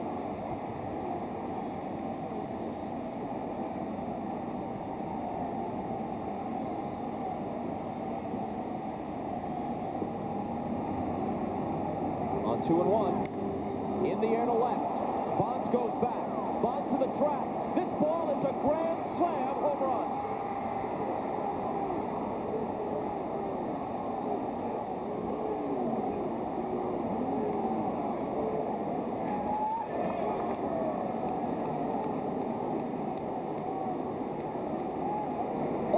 With 2 out. A loose singles. Conine singles off Miller's glove. Johnson walks to load the bases, and Devon White, who hit just 188 from the right side this year with only 1 home run, launches a grand slam. You talk about a ball right down Main Street. Here's a 2-1 fastball, and White really hit this ball. This ball was really hit hard. High and deep, and despite the wind, got out of here by plenty.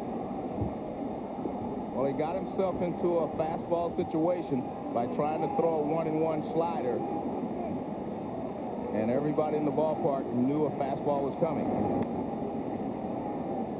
And Fernandez, the pitcher, fouls it back. Look at Dusty's reaction. Just lowers his head. Well, he didn't have anybody ready in the bullpen anyway. I mean, he was going to stay with Alvarez no matter what. He just made a bad pitch right down the middle, 2-1, and Devon White knocked it out of here. Well, if Alvarez told him the same thing he had said on the previous occasion you described, let me be the guy to lose it, that just might be the case. Well, it's understandable. He's only in the 6th inning here, and he's been throwing the ball hard. He's been pitching well. He's been hitting his spots until he gets into the 6th here. He gets the first 2 guys, gives up a couple of base hits. then walks Johnson. And then Devon White nailed it. 2-2. Of course, in that situation, there was never a question of his coming out of the game because Tavares had just gotten up. So Baker wanted to talk to him about how to work against Devon White. But when he fell behind with the bases loaded, especially having walked the previous guy, his 4th walk of the game in just 5 2/3, you knew he had to bring one home. Now Fernandez hit this ball pretty well. Javier going back on it, and he's able to track it down with an over-the-shoulder lunging catch. Fernandez gave it a pretty good ride. The Marlins jump in front 4-1 on the grand salami from Devon White.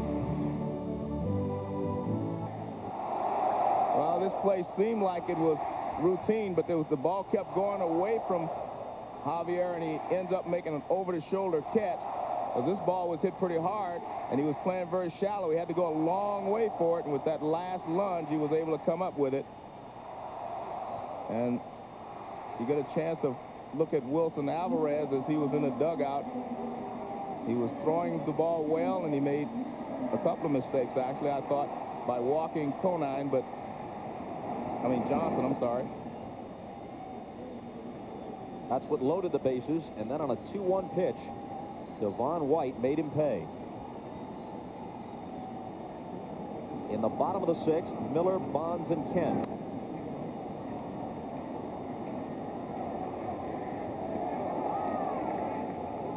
One and one to the Giant third baseman, who had a first-game home run off Kevin Brown.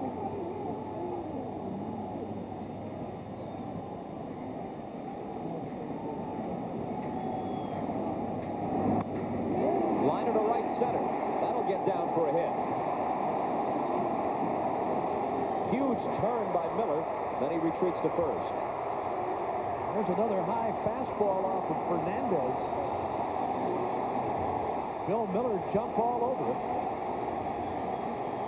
And we may see some action momentarily in the Florida bullpen. There's a high fastball. That's a letter-high fastball. Miller jumping all over it. He takes that big turn, then wisely pulls up. Devon White taking his time, and you see a little divot come out from under the feet of Devon White. That's when Miller thought about it, but held.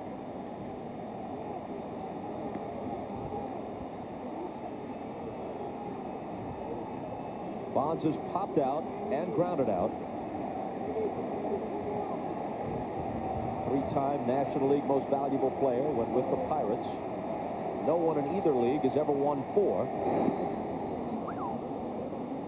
He had a pitch to hit there, but I think he overswung at it. That pitch was not where they wanted to get it. They were supposed to throw the ball away. Got him inside. You got to throw him hard stuff on the corner or off the plate inside, but if you miss just a little bit, he usually makes you pay, but you got to mix in some off-speed pitches, but don't throw him any curveballs.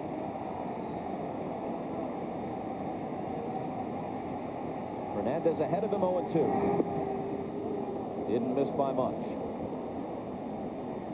Take another look at that pitch. Wow.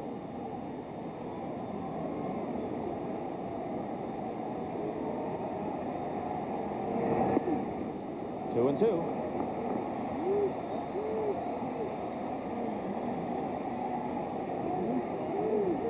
Alvarez hoping his teammates can get him back into it.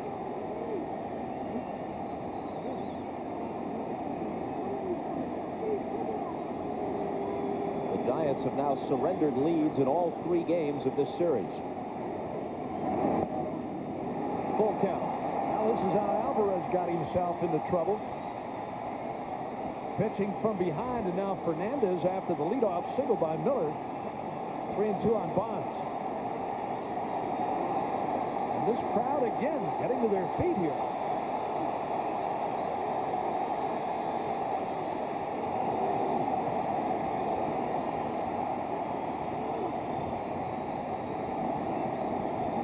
The runner goes. It's a called strike 3. The throw through, a double play. Talk about taking the life out of a ballpark. Boy, what a pitch. What a pitch by Fernandez. This is a 3-2 curveball. Bonds took it. 3-2 breaking ball. Here's a throw by Johnson. This is a no contest. That's a no contest.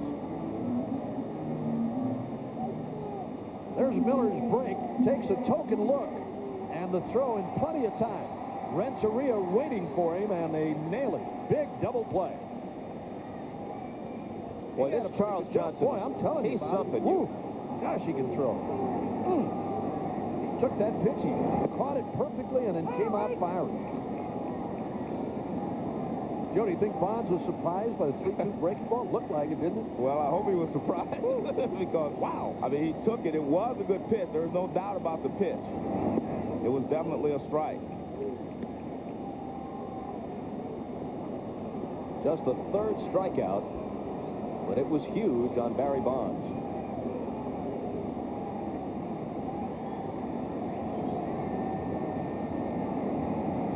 The 1-1 to Kent is a called strike.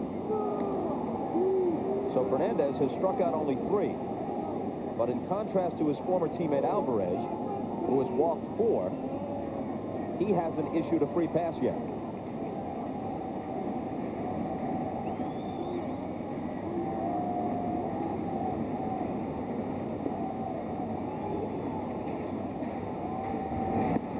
Two and 2 to Kent, who homered his last time up.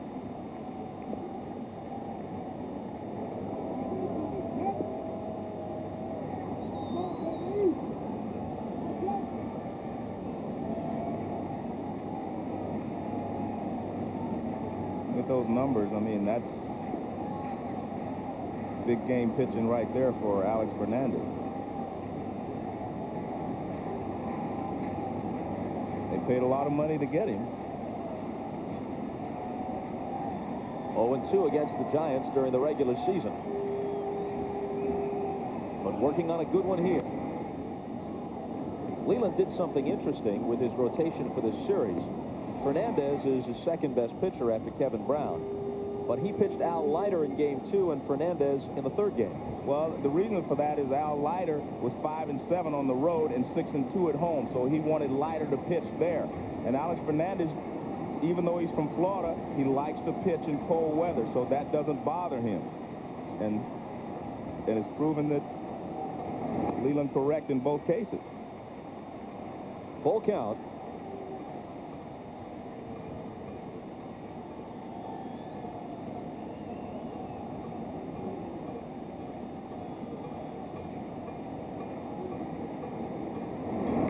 And Kent with a deep drive to left. His second homer of the night is soaring out of here.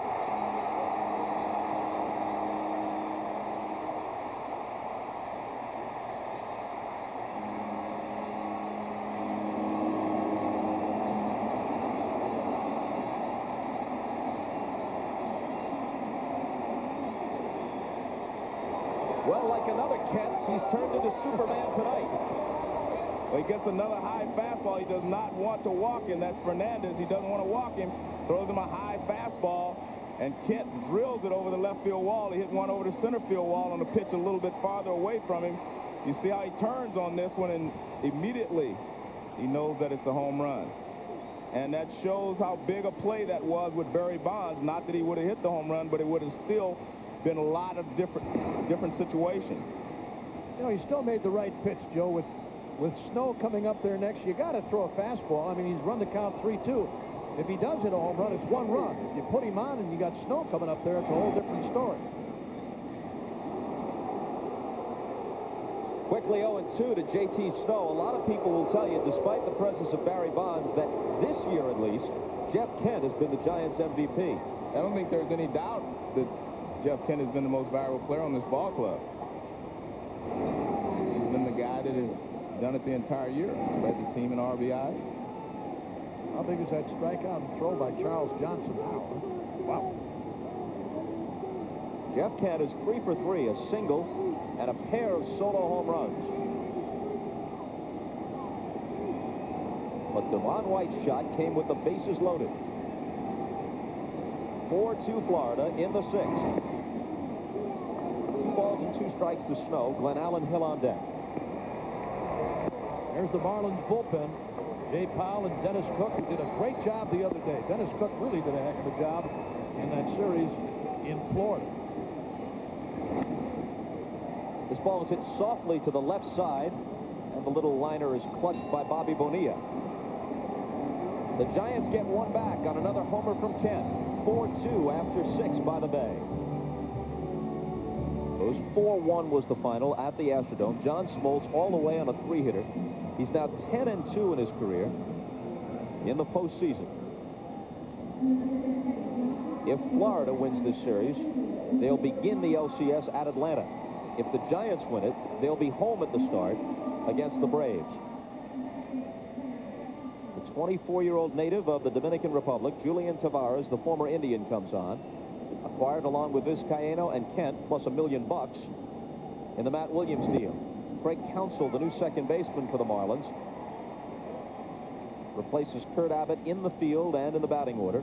He's in the leadoff spot now. That was a defensive move. Counsell, a better defensive second baseman than Abbott. Abbott, originally a shortstop. Counsell, a 27-year-old rookie.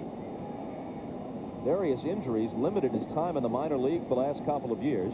He's a Notre Dame product. Really impressed the Marlins and their fans with his grit, and has become more or less their regular second baseman. Bounces one to his counterpart, Kent. Notre Dame could have used him this year. What? Fred Savage and Working premieres Wednesday on NBC.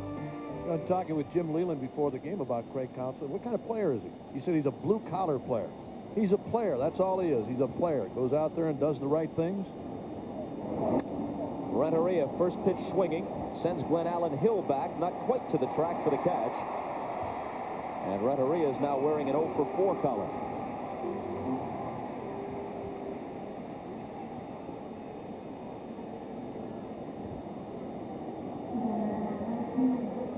So now Sheffield bats with nobody on base, which has been the case every time. So he hasn't been up in an RBI spot yet tonight.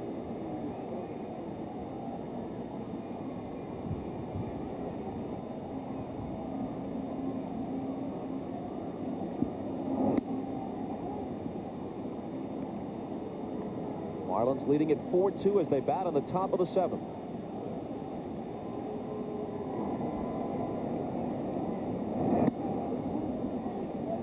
2-0.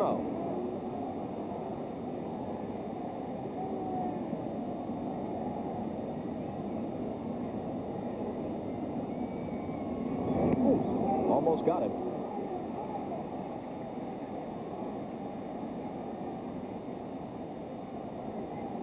It's that last fastball from Tavares. Almost nailed Sheffield. I got to let him hit 3-0 here. I mean, this guy's got to hit 3-0 all the time for me. Tavares knows it and doesn't take any chances. That's the second time Sheffield has walked tonight.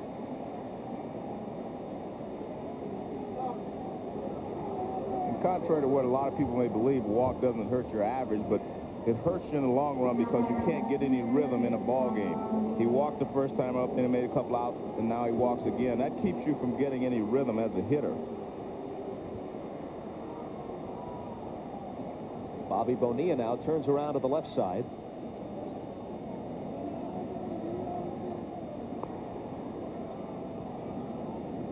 In the bottom of the 7th, the Giants are scheduled to send up Hill, Vizcaíno, and Brian Johnson. Trailing 4-2. Bonilla with a drive to right center field.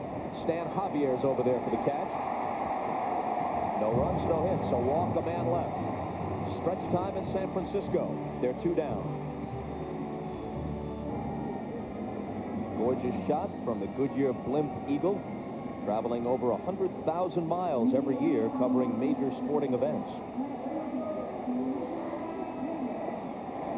Bottom half of the 7th, Glenn Allen Hill swings on the first pitch. It comes up to Renteria, but his throw pulls Conine off the bag. Renteria made a poor throw, but you have to give Glenn Allen Hill credit for that. He made him rush. Glenn Allen Hill really ran down the line. And watch how quickly he gets out of the box. I mean, he is hustling. The ball bounces up on him. Now he looks. He takes a look at Glenn Allen Hill, and he sees that he has to hurry, and he throws it away. You know, Joe, he might have beat that throw anyway. It was going to be very close. It was going to be close. But you could see Renteria look up at him, and he saw he had to hurry, and he did, and he threw it away. Renteria's second throwing error of the night. Vizcaíno 0 for 2. Hit the ball well as last time, sending Sheffield to the wall and right to make the catch.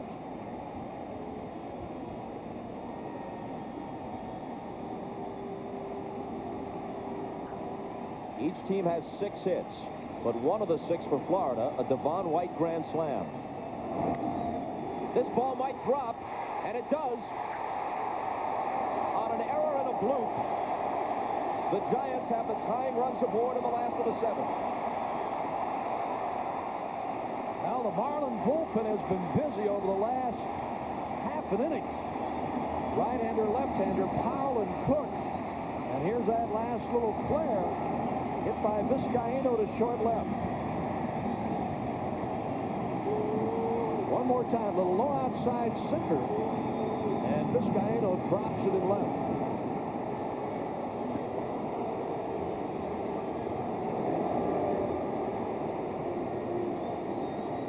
Well, this huddle is for a reason. They're trying to decide how they're going to defense the bunt. Brian Johnson is going to be up there in a bunting situation, and they want to know whether they want to use a wheel play, whether they're going to play it straight up, what they're going to do.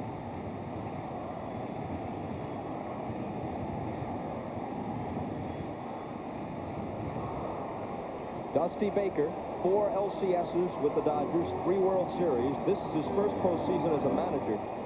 His 93 team won 103 games and lost the National League West. It was then just a 2-division setup by a game to a terrific Atlanta Braves team.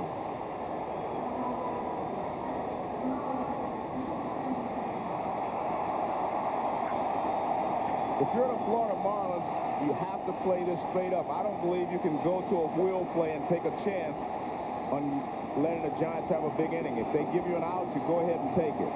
Brian Johnson 0 for 2. Squares, takes high. By the wheel play, you mean the shortstop moving over to cover third base on a ball bunted to the left side? And the third baseman charging from third. And they played it straight up, which is the way I think you have to play it in this situation. Worst thing they can do, Joe, is tie the game. I mean, right. You got to take your sure out. And then if something happens after that, the worst is the tie. And that runner at second's got to be careful, too. Glenn Allen Hill with Charlie Johnson out there. Took the bunt off. Sonny Jackson now, the Giants' third base coach, again sending signs to Johnson. And the runners at first and second. Damon Berryhill, the switch-hitting reserve catcher, is in the on-deck circle. Pitcher's spot due next. Bunted foul, 1-2. Well, did you see Renteria cut in behind the runner at second base in case Johnson missed? Renteria was back in there to take a throw from Johnson. Let's take a look. Let's take a look here. No one moves until Johnson bunts the ball. The only one charging is at first base. Bobby Bonilla staying at third in hopes that the ball's running back to Fernandez. They'll be able to throw it to him and get a force out at third. Remember a couple of nights ago, the Keith playing that series up in Seattle when Jeff Rebele with 2 strikes on him made the successful bunt, led to the big inning? Dusty doesn't normally play like that, so I don't expect him to put a bunt sign on with Johnson in this situation, but that was a big play in there. Down low, 2-2. What I don't understand is he missed with the first pitch, and he wasn't bunting the second pitch. That I don't understand. This is a situation, you're the home team, you're down 2 runs. You have to tie it before you can win it.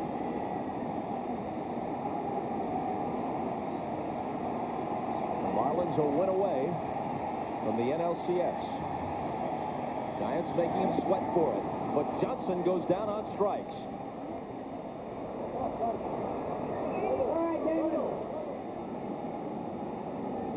Second time Alex Fernandez has fanned Brian Johnson tonight. Big pitch here for Fernandez.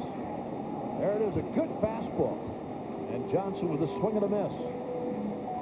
So again, Johnson failing the sacrifice. Now the strikeout. And now we're going to get the pinch hitter. At first, Damon Berryhill was in the on-deck circle. That raised an eyebrow because he's their only reserve catcher. Now he goes back, and it's going to be Marvin Bernard, who had 15 pinch hits this year.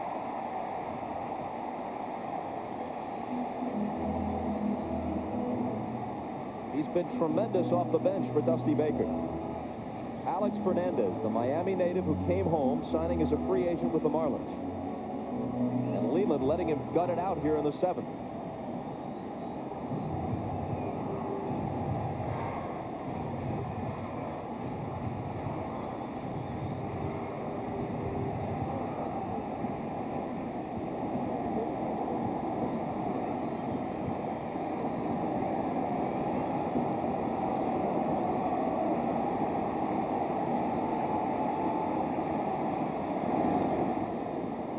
Fouls the first one away.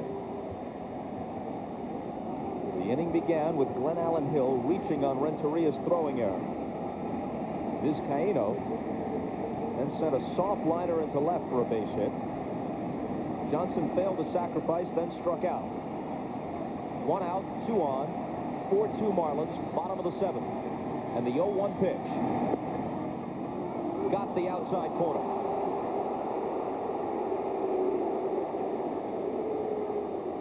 Fernandez is making big pitches in this clutch situation. He gets a little breaking ball right on the outside corner. Let's take a look at this. You can see it move down 3 inches. Not a big breaking ball, but nice strike. Squib foul.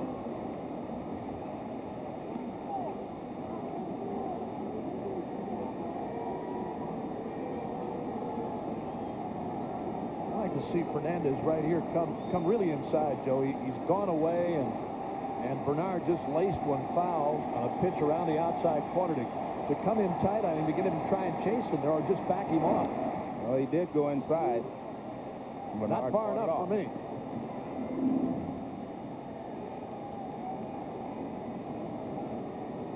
Here's the last pitch now. That's a strike inside. And Bernard again got a piece to foul it off. 92-mile-an-hour fastball. It didn't go down very much. Just a couple of inches off the inside, but close enough for a strike, and he hit it foul. So you really got to bust him high and tight. Get up inside. Bernard asked for time.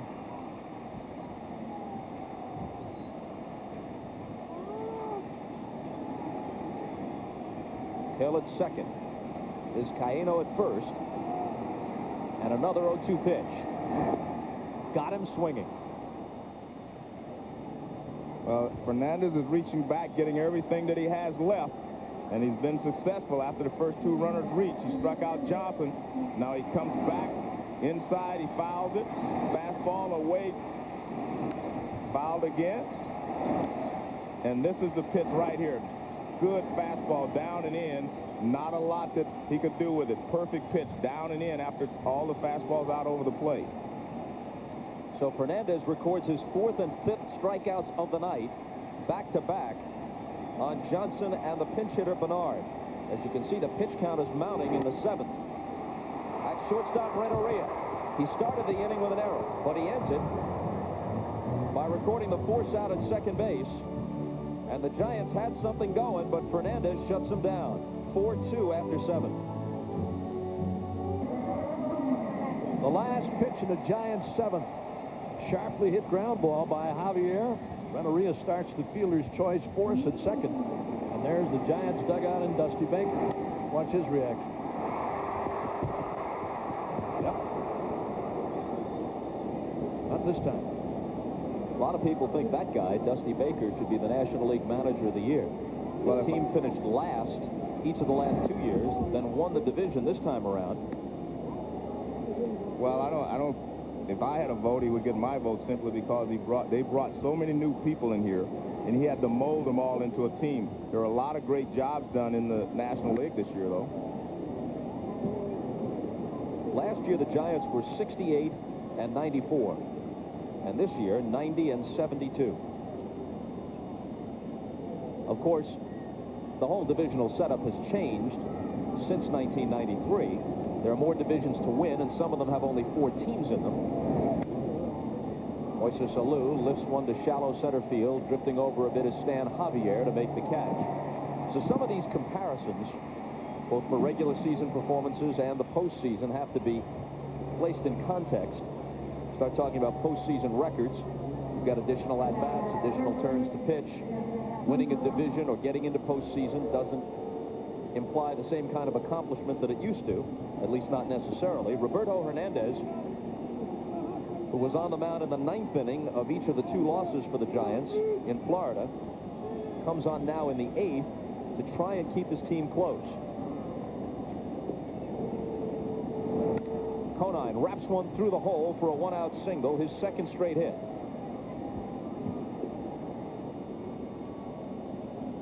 Doubleheader Sunday football on NBC. Starts at noon Eastern with the pregame show. Then in Game 1, most of the country sees Marcus Allen and the Chiefs taking on Dan Marino and the Dolphins. In the second part of the doubleheader, check your local listings, but a majority of the country will get San Diego and Oakland. It all begins at noon Eastern with the NFL on NBC. Charles Johnson has walked twice and grounded out.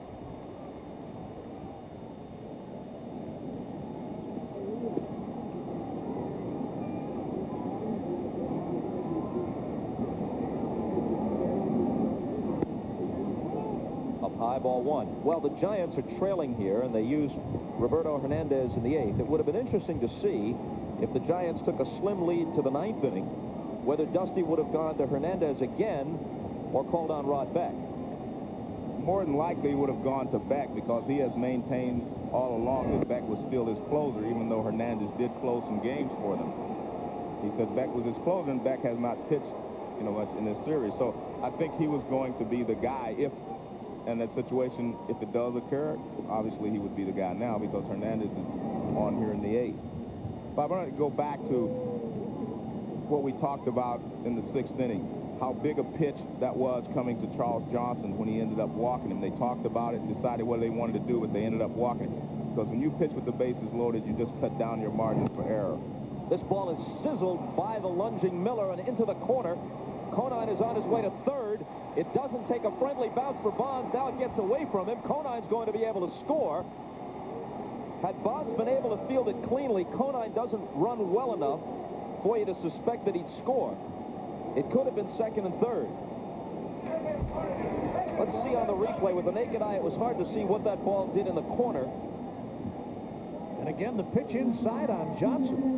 And he turned on it. Into the corner out there. Now watch Bonds try to play it off the wall. It gets by him the first time. He finally runs it down, but too late. Conine scores, and Johnson's got the double. Here's a better angle. There's the bullet hit by Charles Johnson into the left field corner. Now watch Bonds try to play the carom off the wall, but there is no carom because it goes on that angle there and rides right alongside. The door was open, though, and somebody was trying to close the door. Otherwise, it might have rolled through the open space, and then we would have had an umpire's ruling. Well, not just that, but the closing of the door forced the ball to bounce erratically away from Bonds.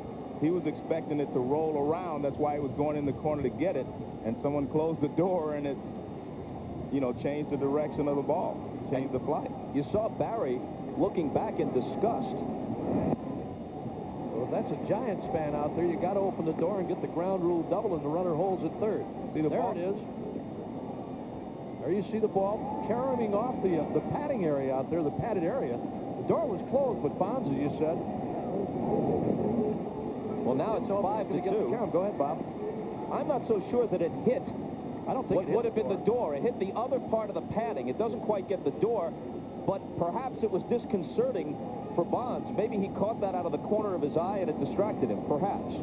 Well, I still want to see it one more time because I see something closing there. Oh, yeah, the door is closing, but I don't think the ball hits the door part. I think it just misses it. Meanwhile, what the heck was the guy doing opening and closing the door?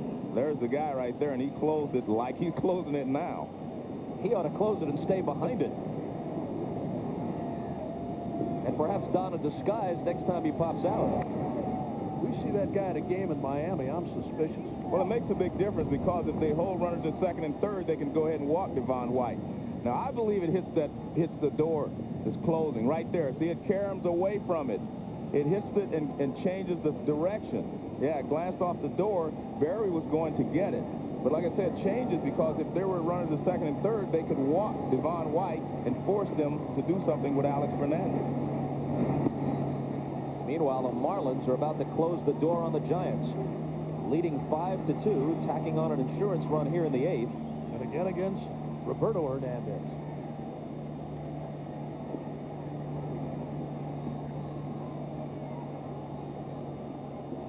Devon White, who had the grand slam, batting from the right side, back in the 6th.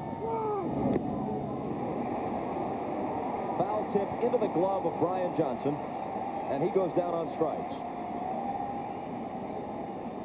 That's the second out. Well, not only was that a blazing fastball, it registered 100 miles an hour on the radar gun. You see Rod Beck throwing in the bullpen along with Rich Rodriguez. Both Beck and Hernandez, the guy on the mound now, are free agents after the season. The Giants will retain only one.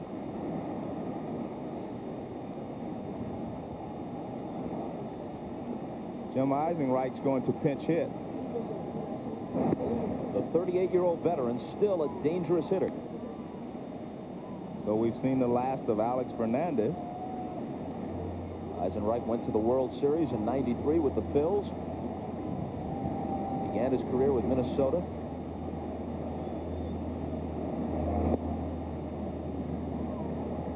So Jim Leland let Fernandez work his way out of a tough spot, 2 on, nobody out in the 7th. But now with a chance to tack on another run with a base hit here, he removes him for the pinch hitter. So we'll see a new Marlin pitcher in the bottom of the 8th. 3-0. Here's Leland, one of the most highly regarded managers in baseball. He's only number 3 on the marquee in his own city, with Pat Riley and Jimmy Johnson coaching there.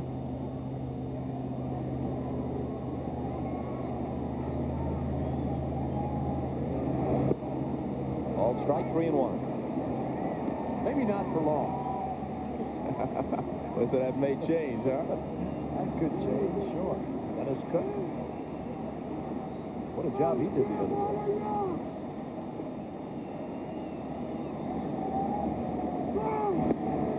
Eisenreich draws a pinch hit walk.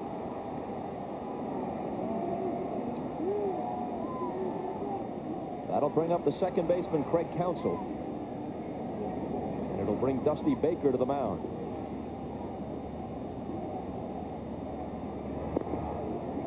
Beck and Rodriguez getting ready.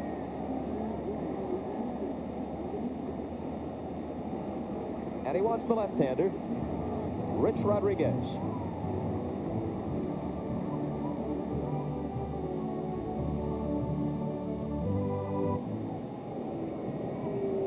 San Francisco Bay in the foreground as the Marlins try to hold the Giants at bay with a couple innings left. Hasn't been a good series for Roberto Hernandez. He had a couple of walk-offs in Florida, throwing the last pitch in 9th inning defeats, and here he couldn't hold the Marlins in the 8th, replaced by the journeyman Rich Rodriguez. 34-year-old left-hander, has been with San Diego, the Marlins briefly, Cardinals, now the Giants. 4-3 this year with 1 save, and this ball is by the diving J.T. Snow, and it's more trouble for the Giants. A run home and runners at second and third as Florida boosts their lead to 6-2. Well, Jim Leland talked about Counsell earlier tonight. Said he's a blue-collar guy. He does the job for you. Goes out there and breaks his backside each and every time. Here's a double just inside the line past the diving J.T. Snow. And Snow has him played way off the line. They didn't necessarily expect Counsell to pull the left-hander Rodriguez, and even J.T. Snow can't make that play. The ball was scorched. Well, he got the ball down and in, and that's where a lot of left-handers like the ball, and that's the reason he pulled it. Down and in fastball, and he pulled it past J.T. Snow.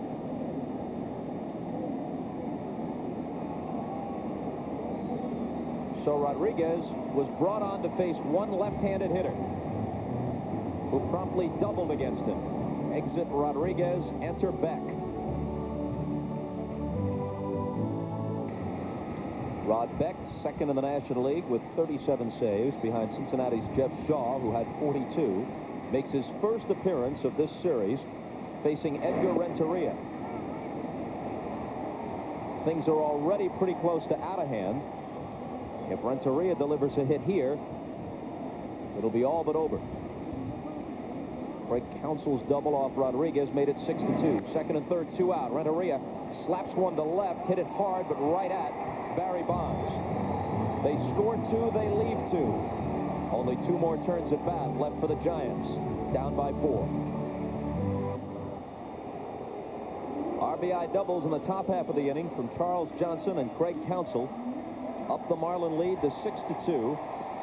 And on comes the well-traveled Dennis Cook, who turns 35 tomorrow.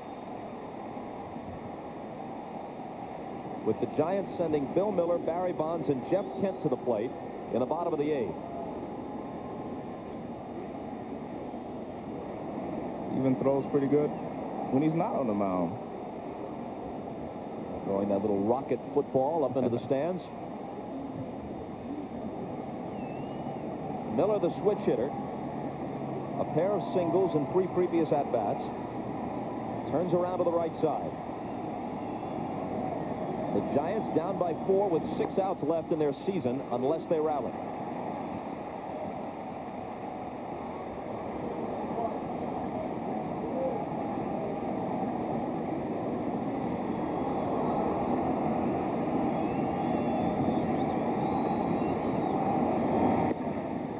Here's the line on Alex Fernandez. He pitched 7 innings, gave up 7 hits, 2 runs, both on solo homers by Jeff Kent, who had 3 of the 7 hits against him. He didn't walk anybody, and 2 of his 5 strikeouts came in the clutch in his last inning of work with 2 out, or 2 on rather, and nobody out in the 7th inning when he struck out Brian Johnson and the pinch hitter Marvin Bernard back-to-back. The key for Fernandez, too, Bob, the fact that he didn't allow a leadoff man to reach until the 6th inning. Gave up the solo home run in the 4th after retiring Bonds. Popped up right side. Counsell wants it and has it. If you grade pitchers and the highest mark they can get is with runners in scoring position, Alex Fernandez comes through at high marks when he has to pitch out of a first and second, nobody out. He strikes out Brian Johnson, strikes out Bernard, and gets a ground ball from Javier to end the inning. That's when he was his toughest in this entire ball game, is when he was under the pressure of a first and second, no one out situation. Barry Bonds 0 for 3, struck out into a double play his last time up. Perhaps his last at-bat of the season. Ball 1 to him.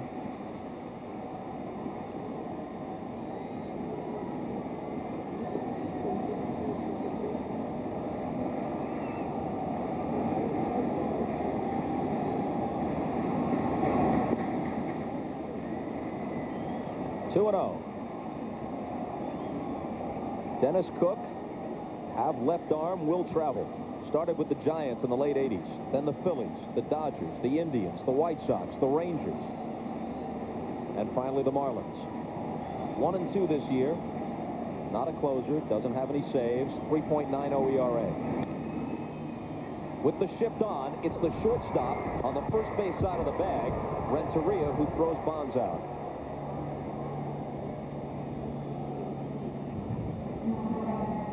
So Bonds has hit a ground ball to the shortstop position and technically been thrown out 5-3 by the third baseman Bonilla. He's hit a ground ball to second base and put it in the scorebook as 6-3, thrown out by the shortstop Renteria. That doesn't matter to him. What matters to him is 0 for 4 and 4 runs down on the scoreboard. This has been a good ball game because there have been a lot of key moments in this ball game. A lot of drama in certain situations, and none bigger than when Barry was at bat his last time up. Jeff Kent, a single and a pair of solo home runs. Ball 1. Same old's true for Wilson Alvarez. I mean, he's pitching a solid game until he loads the bases, and then Devon White hits the grand salami against them to put Florida up.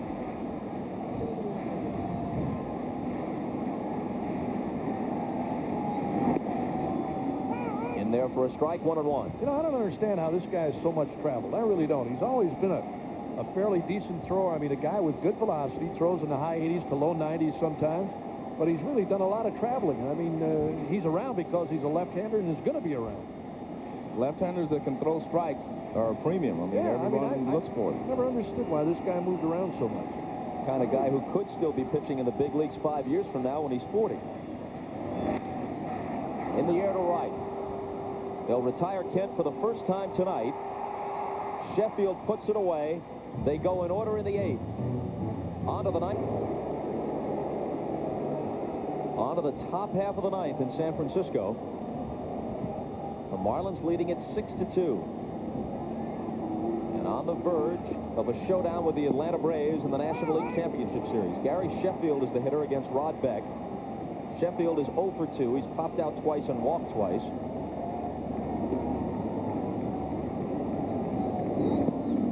Dusty Baker was telling us before the game that Beck isn't thrilled with facing Gary Sheffield because they have a long history going all the way back to the minor leagues.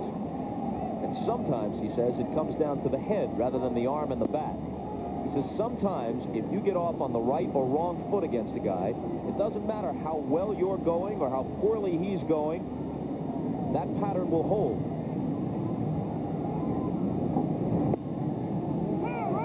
Breaking ball in there, 2-2. He cited as an example Bob Forsch, excellent right-handed pitcher, primarily with the Cardinals, and he said, I hit a home run off Bob Forsch, an American Legion ball, and I owned it thereafter. That's going way back. Bounce foul. He said, I got John Matlack several times in the minor leagues. Matlack came to the major leagues. I walked to the batter's box. He looked at me. I looked at him. I tipped my cap, and I said, yep, it's still me.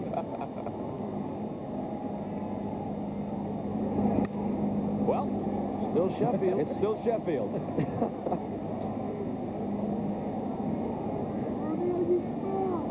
We're not counting the Giants out, but when this game ends, we'll take our leave rather quickly. So let us say right now, tonight's Chevrolet player of the game is Alex Fernandez, who stands to be the winning pitcher in what could be the Division Series clinching game for the Marlins.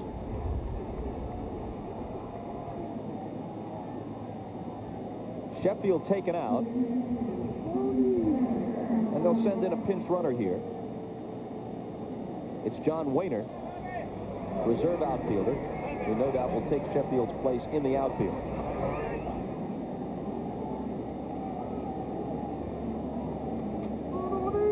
Bobby Bonilla.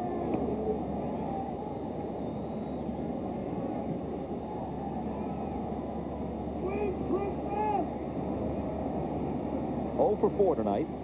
Fly to deep left, struck out, grounded out, fly to center.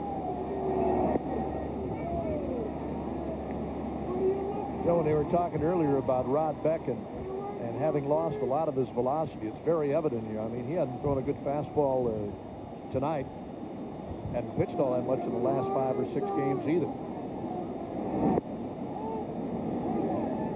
Well, he uses the curveball, the slider, and the splitter a lot more now than he did a couple of years ago. You're right about that. It'll be interesting to see the direction the Giants take in the offseason. With Beck and Hernandez, both free agents. Rolled to short. Vizcaíno steps on the bag and then throws over to Snow to complete the double play.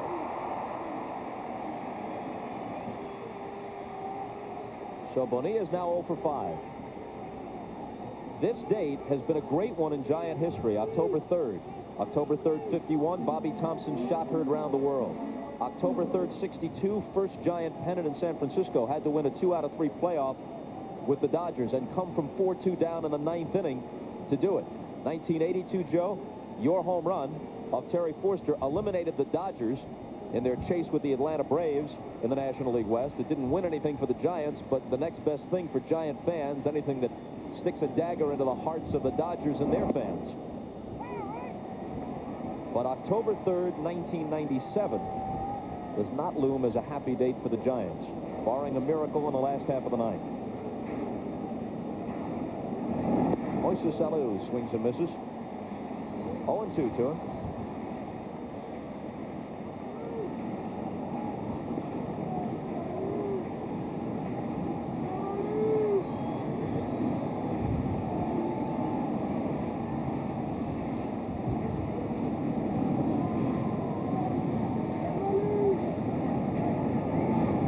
Something was distracting Bill Miller at third base. Whatever it was, it's been squared away. 2 out, nobody on. The 0-2 pitch. He wasn't able to check. He's finished. Johnson tags him to make it official as he had bobbled the ball. On to the ninth. 4 runs down, 3 outs left. Back after this from your local station. With their season about to end, the Giants will send up J.T. Snow, Glenn Allen Hill, and Jose Vizcaíno. This has been their slogan all year long. Anything can happen. And they have come back a lot of times in the 9th inning this year, Bob, so I guarantee you they're not giving up yet. They had a disadvantage to start with because we talked about the fact that J.T. Snow has not had a good year hitting from the right side, and that's where he starts. Just 188 right-handed. 313 left-handed. Just one of his 28 homers from the right side. Swings on the first one and fouls it back. And knowing Jim Leland, that's why he's leaving Dennis Cook in here for this one at bat, probably. And you got Rob Nen firing down in the bullpen.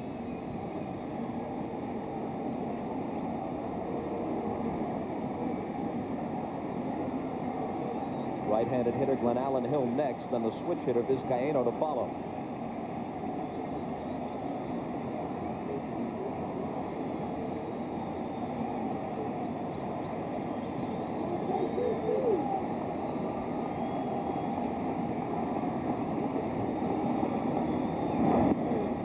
High 1-1. For the sake of argument.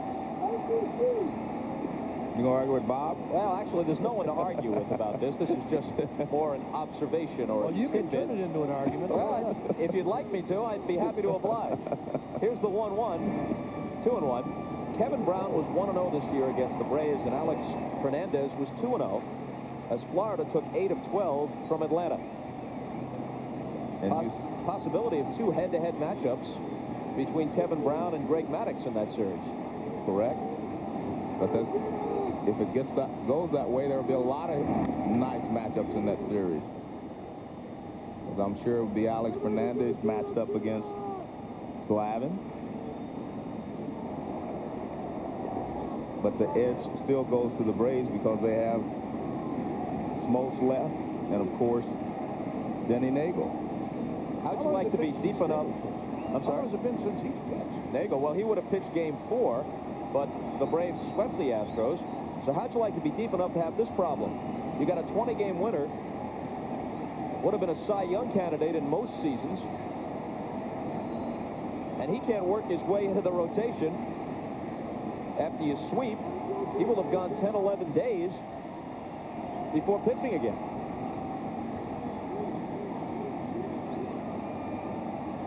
He's in the rotation, but that rotation is so deep that he doesn't necessarily get to work. Deep and efficient in this case as they made quick work of the Astros.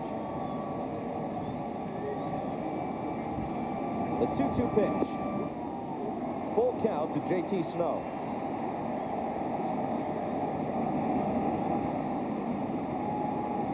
Dennis Cook now here 3-2, and again coming with another fastball. There's no other pitch to throw here to J.T. Snow. I mean, this is the guy you got to get and throw it right down the pipe and let him see how far he can hit it. Fouls it off.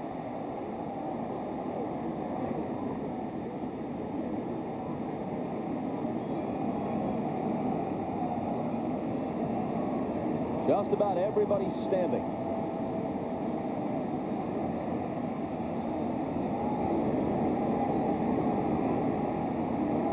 And whether or not the Giants do anything here in the ninth, I expect they'll get a round of applause of deep appreciation when this is over for the season they provided here. He draws a walk. We're not out of it yet. It's not over. Down by 4. Joe said earlier. in the inning as Jim Leland comes out, and we're going to get a pitching change here. They've come from behind many times before this year. Rob Nen will bring some heat out of the bullpen. We'll be right back. Jim Leland, who made it to the LCS 3 times with the Pirates, is 3 outs away from going there as the skipper of the Marlins. And each time he had to go against that Braves pitching staff when he was with Pittsburgh. Now, the first time against Cincinnati, right? But the second 2 times against the Braves.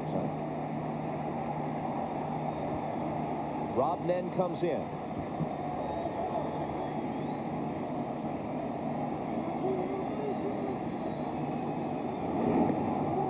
And falls behind Glenn Allen Hill 2-0.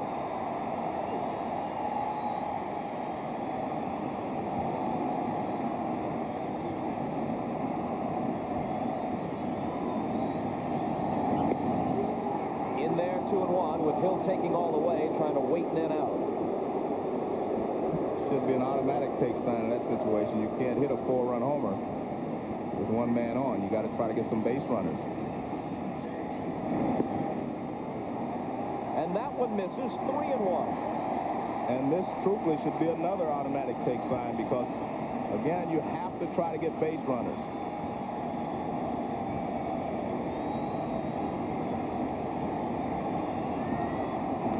He swings on the 3-1 and fouls it back. That has you shaking your head, Joe. Well, you can't hit a 4-run homer. You need to give him a chance to walk you. Anything, any kind of way you can get help here, you need to take advantage of it.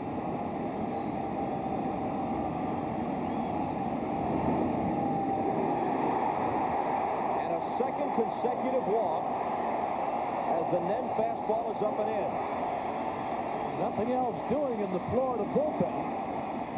So Cook walks Snow. Nen comes in, and he walks Hill. Well, Rob Nen is their closer. You see Charles Johnson trying to pull that ball down, but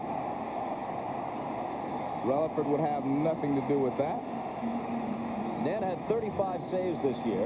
Not that it matters. All they're trying to do is get to the LCS, but this technically is not a save situation with a 4-run lead as he entered. Ball 1, high and away to Vizcaino. Well, he grabbed his right hip there, Bob, when he released that ball. He looked like something bothered him. I don't know if it was the mound or what, but he was not.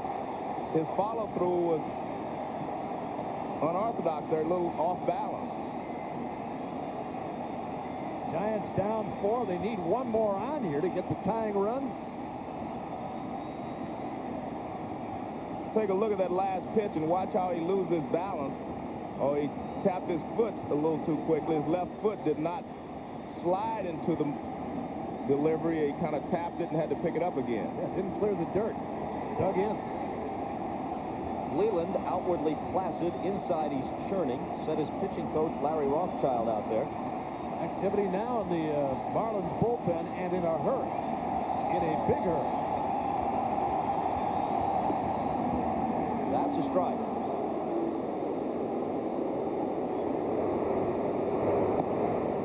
Jay Powell, who, if anything, throws harder than Nen. He can get it up to around 100 miles an hour, and the veteran left-hander Ed Vosburg.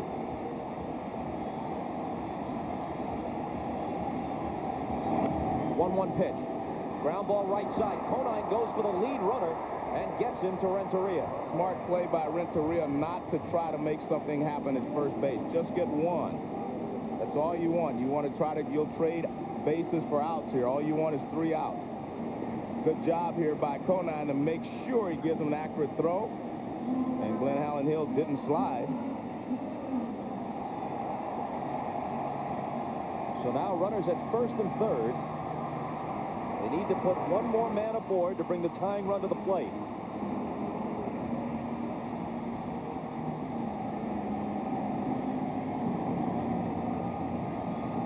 Brian Johnson,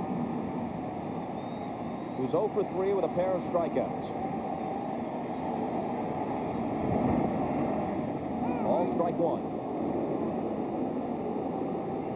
Damon Berryhill into the on-deck circle.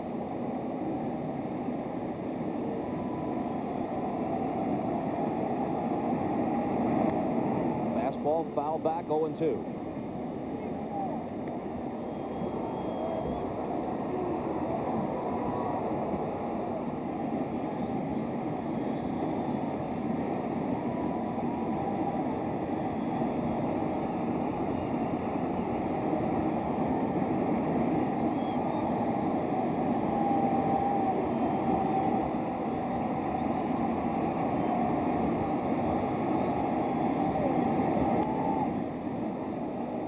Still 0-2 to Brian Johnson. 2 on, 1 out, last half of the ninth. Florida leads the best-of-5 series 2 games to none.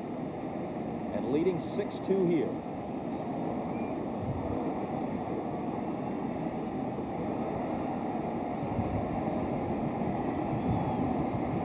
Another 0-2 pitch. The Giants are down to their last out. This looked like a nasty splitter. Down low and inside, and it's a big strikeout. Johnson chased it, or down low and outside, I should say. There it is. That's a splitter. And the big strikeout. Dusty Baker now down to his final out. And he'll send up Damon Berryhill off the bench. He hit .257 with 3 home runs and 23 RBIs.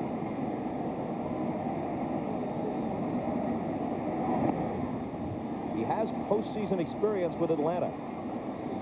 And in fact, homered in the World Series in '92 against Toronto and in the LCS in '93 against the Phillies.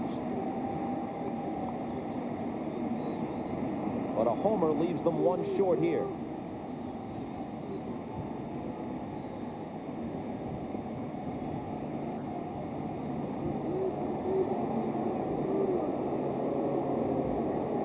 That's the reason for the delay.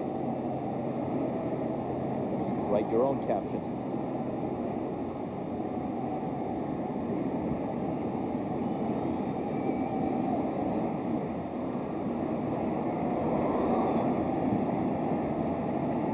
Time's going to be called here because Moises Alou out in left field is having problems. They're throwing stuff out on the field out there, and he's going over to tell the umpire that there's too much garbage being thrown out there. Now, a roll of toilet tissue is one thing, but a bottle is another. Yeah, there's some stuff laying out near the warning track, Bob, that has come out of the seats out there, and well, I don't know why, but it's not the first time it's happened. And Jim Leland, of course, concerned for the safety of his players. Why fans do this? It's been a good series, and been a good ball game here tonight. Yes, it has. A lot of dramatic moments here tonight. Charlie Relaford, the plate umpire, saying, come on, let's go. We're all set. I wonder if he'd say somebody's throwing bottles at him. The 1-0 pitch. It gets away from Charles Johnson. It'll be interesting to see how they score that. Johnson has had only 1 pass ball all season. That one has to be a pass ball. That looked like a ball that he could have caught. It Yeah. looked like it just handcuffed him. But as you mentioned, the postseason play doesn't count anyway. But that Right. ball, well, Well, no. in the dirt. That's a wild pitch. No, that's a wild pitch. You're Absolutely. right. Wild pitch. I guess we should have known better. And Hill moves to second, with Snow, of course, holding third.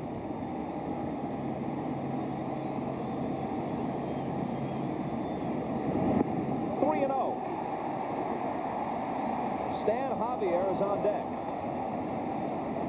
1 more ball, and the tying run comes to the plate. Well, let's see how many strikes he takes here. I say at least 2. Well, I said that with Glen Allen Hill, too, but it didn't work that way. There's 1.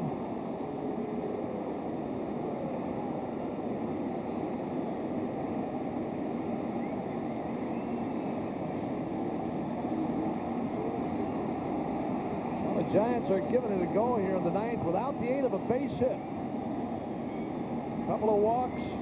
There's the guy who was behind the door before.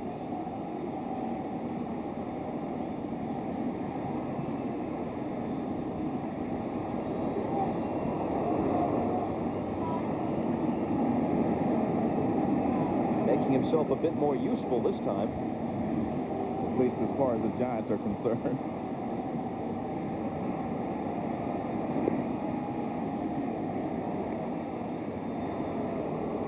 fabulous Baker boys are down to their last out.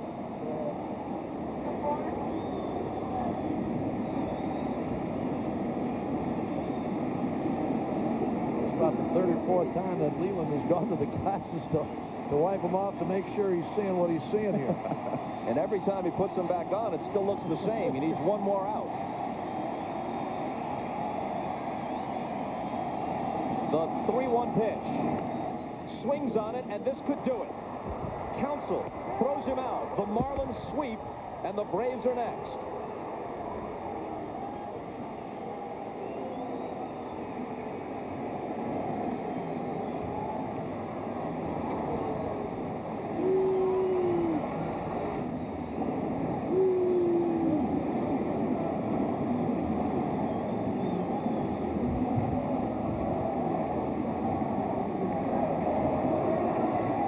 Well, the Atlanta Braves beat the Marlins over the course of the season in the National League East, but didn't handle them head-to-head. The Braves lost 8 of 12 against Florida. Kevin Brown and Alex Fernandez were especially effective. Chipper Jones hit well against the Florida pitching staff. And now here come the Marlins again to Atlanta to begin the National League Championship Series on Tuesday. Well, I would say that those records are not going to make a lot of difference when these playoffs start. When the LCS starts next week, no one's going to be thinking about those records. And you see the excitement, and maybe it's a little more than excitement. There's a lot of relief, I think, on the part of the Florida Marlins because of all the money that was spent to acquire some of the players, and they were expected to win. Now they feel like they have kind of rewarded Wayne Huizenga for spending a lot of the money. And Jim Leland obviously very pleased, but he knows he still has a ways to go. He's been one step from the World Series 3 times before. 2 of those 3 times against Bobby Cox and the Atlanta Braves. Now we'll try it again with a different team and from a different set of circumstances. He had won the division outright in Pittsburgh in 90, 91, and 92. This time they get in as the wild card. In the short history of this format, no wild card team has ever made the World Series. The Orioles, as the wild card, made it as far as the ALCS a year ago before losing to the Yankees. Devon White was the hitting hero with a grand slam home run tonight, and he's with Jim Gray. All right, thank you very much, Bob. Well, Devon, 6th inning. Tell us about the grand slam. Well, in that situation, Wilson, he was struggling. He threw me the first pitch curveball, so I knew he had to come to me. And I just, try to put the ball and play hard, and, I was grateful for that slam. Now, you've had 6 grand slams, obviously none bigger than this. What about this team now advancing against Atlanta? You've beaten them 8 out of 12 times, 3 times at Turner Field. Can you have the same success in the postseason? Well, the postseason is definitely a different story. We got to go in there very hungry and not worry about what went on during the season. We got to go in there and, fight if we want it. How intimidating are the Braves? They beat you guys by 9 games in the division. They're a very good team. You can't, we're not going to take anything away from them. The Giants were a very good team. Like I said, we got to go in there, and it's going to be a dogfight, hopefully. Devon, congratulations. We look forward to the National League Championship. Thank you very much for having me. All right. We have Wilson. Alex Fernandez, if he'll join us here real quick. Alex, congratulations to you. Great pitching performance tonight. What was the key for you to enable yourself to settle down? Well, actually, it was pretty loud in here tonight, and I knew it was going to be kind of loud, not just loud. And I had pretty good stuff all day, and I just battled my butt off. And the guys really, in Devo with the grand slam, really give me a lift there, and I keep going hard. And, all around, we played a great game. Do you know the pitching rotation against the Braves? Will Kevin Brown pitch 1, 4, and 7? I have no idea. You're going to have to ask Jim Leland about that. He's the boss. We're just excited. We're going to soak this in today and go from here. Congratulations to you. Thank you. My pleasure. Thank you. All right, let's send it back to Bob Costas.